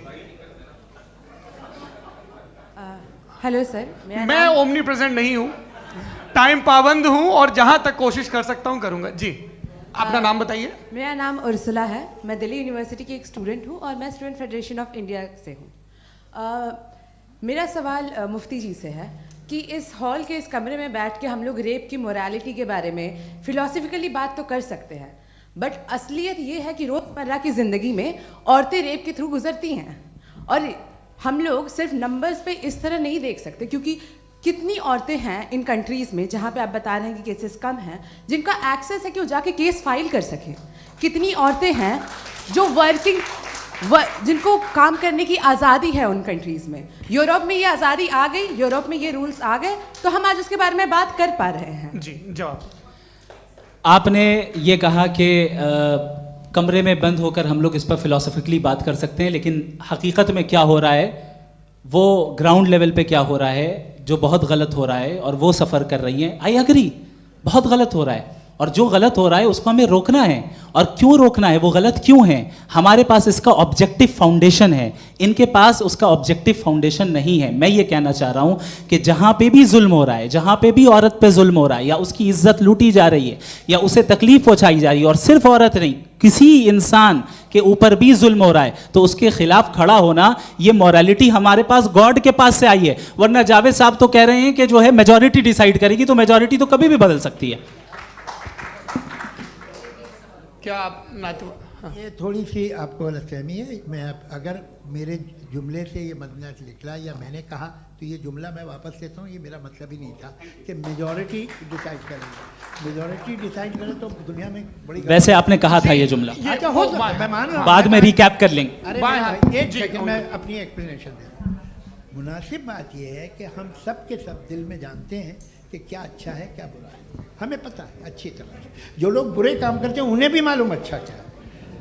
यही तो सवाल था हजरत कि फिर ये मोरालिटी आई कहाँ से? Cross examination. हाँ जी, हाँ। मोरालिटी साथ रहने की डिजायर से आई, यानी साथ रहकर जो कुछ कह दे, जो कुछ कर दे, वो हो जाएगा? नहीं नहीं, तो आप कायदे से रह ही कर सकते हैं जब तक लोगों में मोरालिटी हो, वरना क्यास हो जाएगा। ये आपको कैसे पता? जी, हमने देखा ना, जहाँ मोरालिटी का क्यास हो गया, हम देखते हैं। कहाँ पे देखते भाई? दुनिया में। आप जो कह रहे हैं, आप कहीं पे अगर गलत हो रहा है तो उसको आप गलत देखिए। आप एपिस्टेमोलॉजी की बात कर रहे हैं, मैं ऑन्टोलॉजी की बात कर रहा हूं। मैं इस बहस फाउंडेशन क्या है? आप दोनों लोगों को चाय पे होस्ट करूंगा, वहां पे क्रॉस एग्जामिनेशन कर लीजिएगा। अभी ऑडियंस का हक मार रहे हैं आप लोग भाई, सर जस्ट लोग हैं आप लोग। और ये भाई ये हाँ, उधर आएंगे, जी सर आएंगे। अच्छा सर, मेरा नाम लईकुर रहमान है और मैं अलीगढ़ मुस्लिम यूनिवर्सिटी का स्टूडेंट हूँ। और जहाँ तक मुझे पता है कि sir you are also product of Aligarh Muslim University. मैं भी उसी चमन का बुलबुल। हाँ सर, तो बहुत खुशी हुई मुझे जान करके कि मैं आपसे मिलूँगा। सवाल सर, मेरा सवाल यह है, सर सैयद अलैहि रहमा का नज़रिया ये था कि खुदा के वजूद को अक़ल के दायरे में रह कर के तलाश करना, न कि पूरी तौर से उसका इनकार कर देना। Sir, how will you define it? नहीं, तो ये तो आप इन्हें बताइए। ये सवाल आपसे खुदा का वजूद साबित कर रहे हैं तो सर आपने इनकार कर रखा है, इस वजह से मेरा क्वेश्चन उन्होंने यही एक सेकंड सर सैयद ने यही कहा ना कि अक्ल से आप खुदा के वजूद को साबित नहीं कर सकते, यही कहा ना भाई। वो उन्होंने कहा कर सकते हैं और वो कर दिया गया आज। वो फ़ोन दो। तलाश करना या साबित करना अक्ल से नहीं हो सकता। सर अरे सवाल तो सुन लीजिए जी। अक्ल से नहीं हो सकता है, यही कहा ना आपने। अक्ल से हो सकता है। अरे वो यही कह रहे हैं भाई, आप बता रहे हो सकता है, वो तो कुछ और। आप अगर सर देखो नौजवान फोन ले लो, वो इतनी कमाल की यूनिवर्सिटी है। अरे भाई दे दो ना जरा, एक मिनट दे दो भाई, मेरी बात सुनो, माइक पे बोलो ताकि जो लाखों लोग देख रहे हैं। माइक दे दो ना। अरे देंगे ना माइक, तुम ठहरो तो। हाँ सर, मेरा सवाल ये था कि सर सैयद अलैहि रहमा का एक नज़रिया था अपना कि खुदा का जो वजूद है उसको अक़ल के दायरे में रह करके तलाश करना है, न कि पूरे तौर से इनकार कर देना है। ये उनका कॉन्सेप्ट था। लेकिन मेरा सवाल ये है कि आप इसको कैसे डिफाइन करते हैं, एक्सप्लेन कैसे करेंगे, मैं आपसे जानना चाहता हूँ, क्योंकि you are the product of Aligarh Muslim University. मुझे अक़ल के दायरे में रख के मैंने बहुत तलाश की, मुझे मिला नहीं। हाँ ये इधर वो चश्मा लगाएं जो, हाँ उनको दे दीजिए। जी जी फटाफट पूछिए, बस 5 मिनट है, 5 मिनट में खत्म हो रहा है। हाँ अस्सलाम वालेकुम मुफ्ती साहब। एंड मेरा सवाल जावेद अख्तर साहब से। क्या नाम है आपका? अरे भैया सब मुझे पूछ रहे हो। फैज पूछिए फैज साहब। तो मेरा सवाल ये है कि अभी जो एथियस्ट है वो problem of evil argument use कर रहे हैं अगेंस्ट मुस्लिम्स, राइट? कि इस दुनिया में इतना सारा ईविल है और अगेंस्ट मुस्लिम तो यहाँ अगेंस्ट थियस्ट। हाँ थोड़ा सा करेक्ट कर लीजिए भाई, पूरी मशक्कत ही इसी बात की थी कि किसी एक मजहब पे बात न टिके। जी, तो बेसिकली ये आर्ग्यूमेंट ऐसा है कि इस दुनिया में इतना ज़्यादा ईवल एग्जिस्ट करता है और अगर एक ऑल गुड गॉड है तो वो रोकता क्यों नहीं है? लेकिन इस सवाल में एक हिडन अजम्पशन ये है कि इस दुनिया में ईवल एग्जिस्ट करता है। अब एथियस्ट ये कैसे ऑन्टोलॉजिकली प्रूव कर सकते हैं कि इस दुनिया में ईवल एग्जिस्ट करता है? मैं आपको बताता हूँ, थोड़ा सा समझा। नहीं सर हम लोग इनको सुनने आए। नहीं please don't do that. I want to explain ontologically. नहीं हम समझ गए सर, इनको अब जवाब देने दीजिए। अच्छा सवाल पूछ लो। मैं अभी तक क्या था वो मैं थोड़ा सा ऐड ऑन कर लेता हूँ। तुम गुरु, तो हम जब इसका राउंड 13 करेंगे ना तब तुमको स्टेज पे बिठाएंगे। जी तो हाँ जल्दी से। तो देखिए एथियज्म के हिसाब से सब कुछ रैंडमली बन गया है, सब कुछ एटम्स और मॉलिक्यूल्स है। एक पत्थर में और मुझ में सिर्फ इतना फर्क है कि हम लोग एटम्स और मॉलिक्यूल्स का अलग अलग रीअरेंजमेंट है। अब एक पत्थर को कोई इंसान तलवार से 2 टुकड़ों में काट दे या मुझे, according to atheism it is same. There is no evil and good according to atheism. जी अच्छा, फैज साहब का सवाल ये है कि हाँ कोशिश भी करते तो इससे गलत सवाल नहीं कर पाते। एक लाइफ फॉर्म है और लाइफ फॉर्म में फीलिंग्स हैं, मतलब लाइफ फॉर्म सुनता है, देखता है, टेस्ट कर सकता है, फील कर सकता है। तो उसकी ये जो क्वालिटी इस बबल में आ गई हैं वो जानवर में भी है, इंसान में भी है। तो जाहिर है कि उसे कोई तकलीफ पहुंचेगी, तो चूंकि उसके पास वो सेंसिटिविटी है तो मैं करेगा। पत्थर में वो सेंसिटिविटी नहीं है। तो ये क्या सवाल हुआ कि अगर पत्थर को काटा तो पत्थर को तकलीफ नहीं होती, तो आपको काटे तो आपको क्यों तकलीफ हो? बैठ जाइए।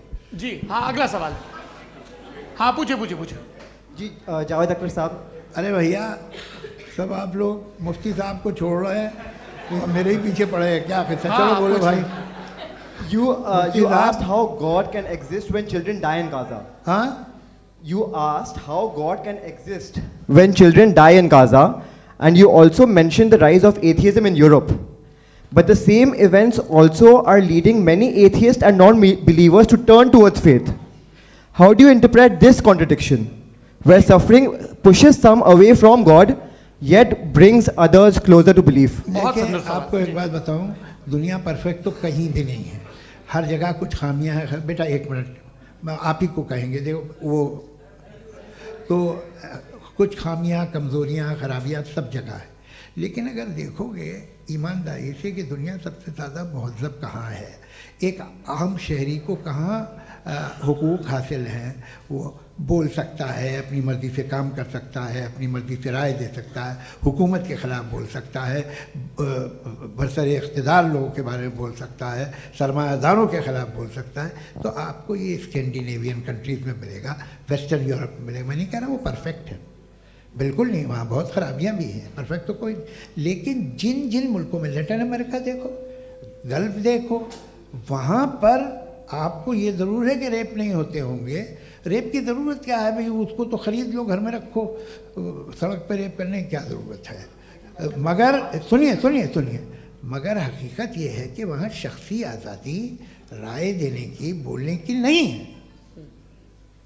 जी, ये एक आखिरी सवाल मुफ्ती साहब से। हाँ मैम, इनको माइक दीजिए। शुक्रिया। मेरा नाम मनीषा है, मैं हरियाणा से आई हूँ। मैं मुफ्ती साहब से एक बात पूछना चाहती हूँ। आप बार बार जावेद साहब को कॉन्ट्राडिक्ट तो कर रहे हैं कि आपने ये कहा, लेकिन आप भी अजम्पशंस के बेसिस पे बात कर रहे हैं। आपने खुदा के होने का कौन सा प्रूफ पेश किया है खुदा की एग्जिस्टेंस का? अब इस सवाल को अलग रहने दीजिए, कौन एथीस्ट है कौन नहीं है। और दूसरी बात जो आपने एक छोटी सी कही थी कि ये फ्री विल का इस्तेमाल करता है इंसान अपनी, लेकिन इस फ्री विल का इस्तेमाल में मतलब खुदा ने ये दे दी सबको ये इजाज़त कि वो कितना घिनौनापन और कितने ज़्यादा ख़राब से ख़राब तरीके इस्तेमाल कर सकता है। जवाब सुनते जी। आप फ्री विल को मानती है ना, या अब कहती है कि फ्री विल नहीं है ना, मानती है ना?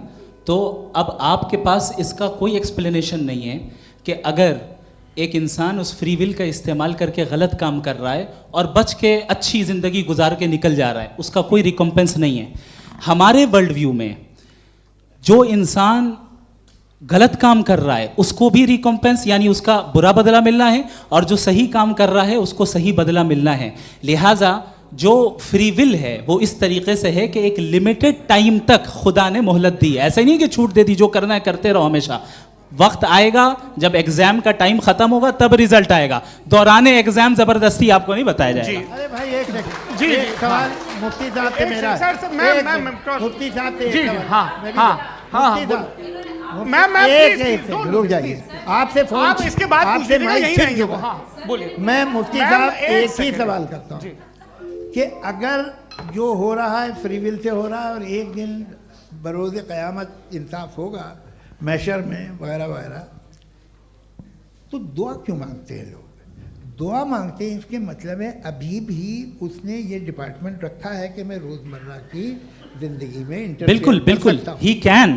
तो तुम कैन हो, तुम मुझे नौकरी दिला देते हो, मेरे बेटे को ग्रीन कार्ड दिला देते हो, और 45,000 बच्चे मरते उन्हें रोकते नहीं हो। नहीं तो क्या आप ये कह रहे हैं कि इस दुनिया में जालिमों को कभी पकड़ ही नहीं होती है? अरे जो भी पकड़ होगी वो बच्चे रोते हैं। बिल्कुल, देखें मैंने अपने ओपनिंग स्टेटमेंट में यही कहा था कि जनाब जावेद साहब सिर्फ इमोशनल आर्गुमेंट देंगे। This is an emotional argument. ये छोटे मोटे इसके पीछे का रीजन मैंने बताया क्या है, इसके पीछे का विजडम क्या है मैंने बताया। मंच से आप लोगों को सज्जनों इसलिए कह रहा हूं ताकि थोड़ा सा आपके कॉन्शियस पे जोर रहे कि आपको ऑर्डर बचा के रखना है। वक्त तय हुआ था, ये वक्त पूरा हुआ, आपने इतने धैर्यपूर्वक सुना, मैं आप सबका बहुत बहुत शुक्रगुजार हूं। यदि इन दोनों विद्वानों की इच्छा होगी तो कभी हम इस बातचीत का राउंड 2, राउंड 3, यही तो देखिए खूबी है इंसान की कि बहस मुबाहसे में वो पड़ा रहता है। आप लोगों ने बड़े धैर्य का परिचय दिया, बहुत बहुत शुक्रिया। इसी के साथ ये बातचीत यहाँ पे समाप्त होती है। आप लोग को मैं एक बात बता दूं, ये सारी बहस हो गई, अब मुफ्ती साहब और बड़े मुफ्ती साहब इन साथ के साथ मैं खाना खाने वाला हूँ।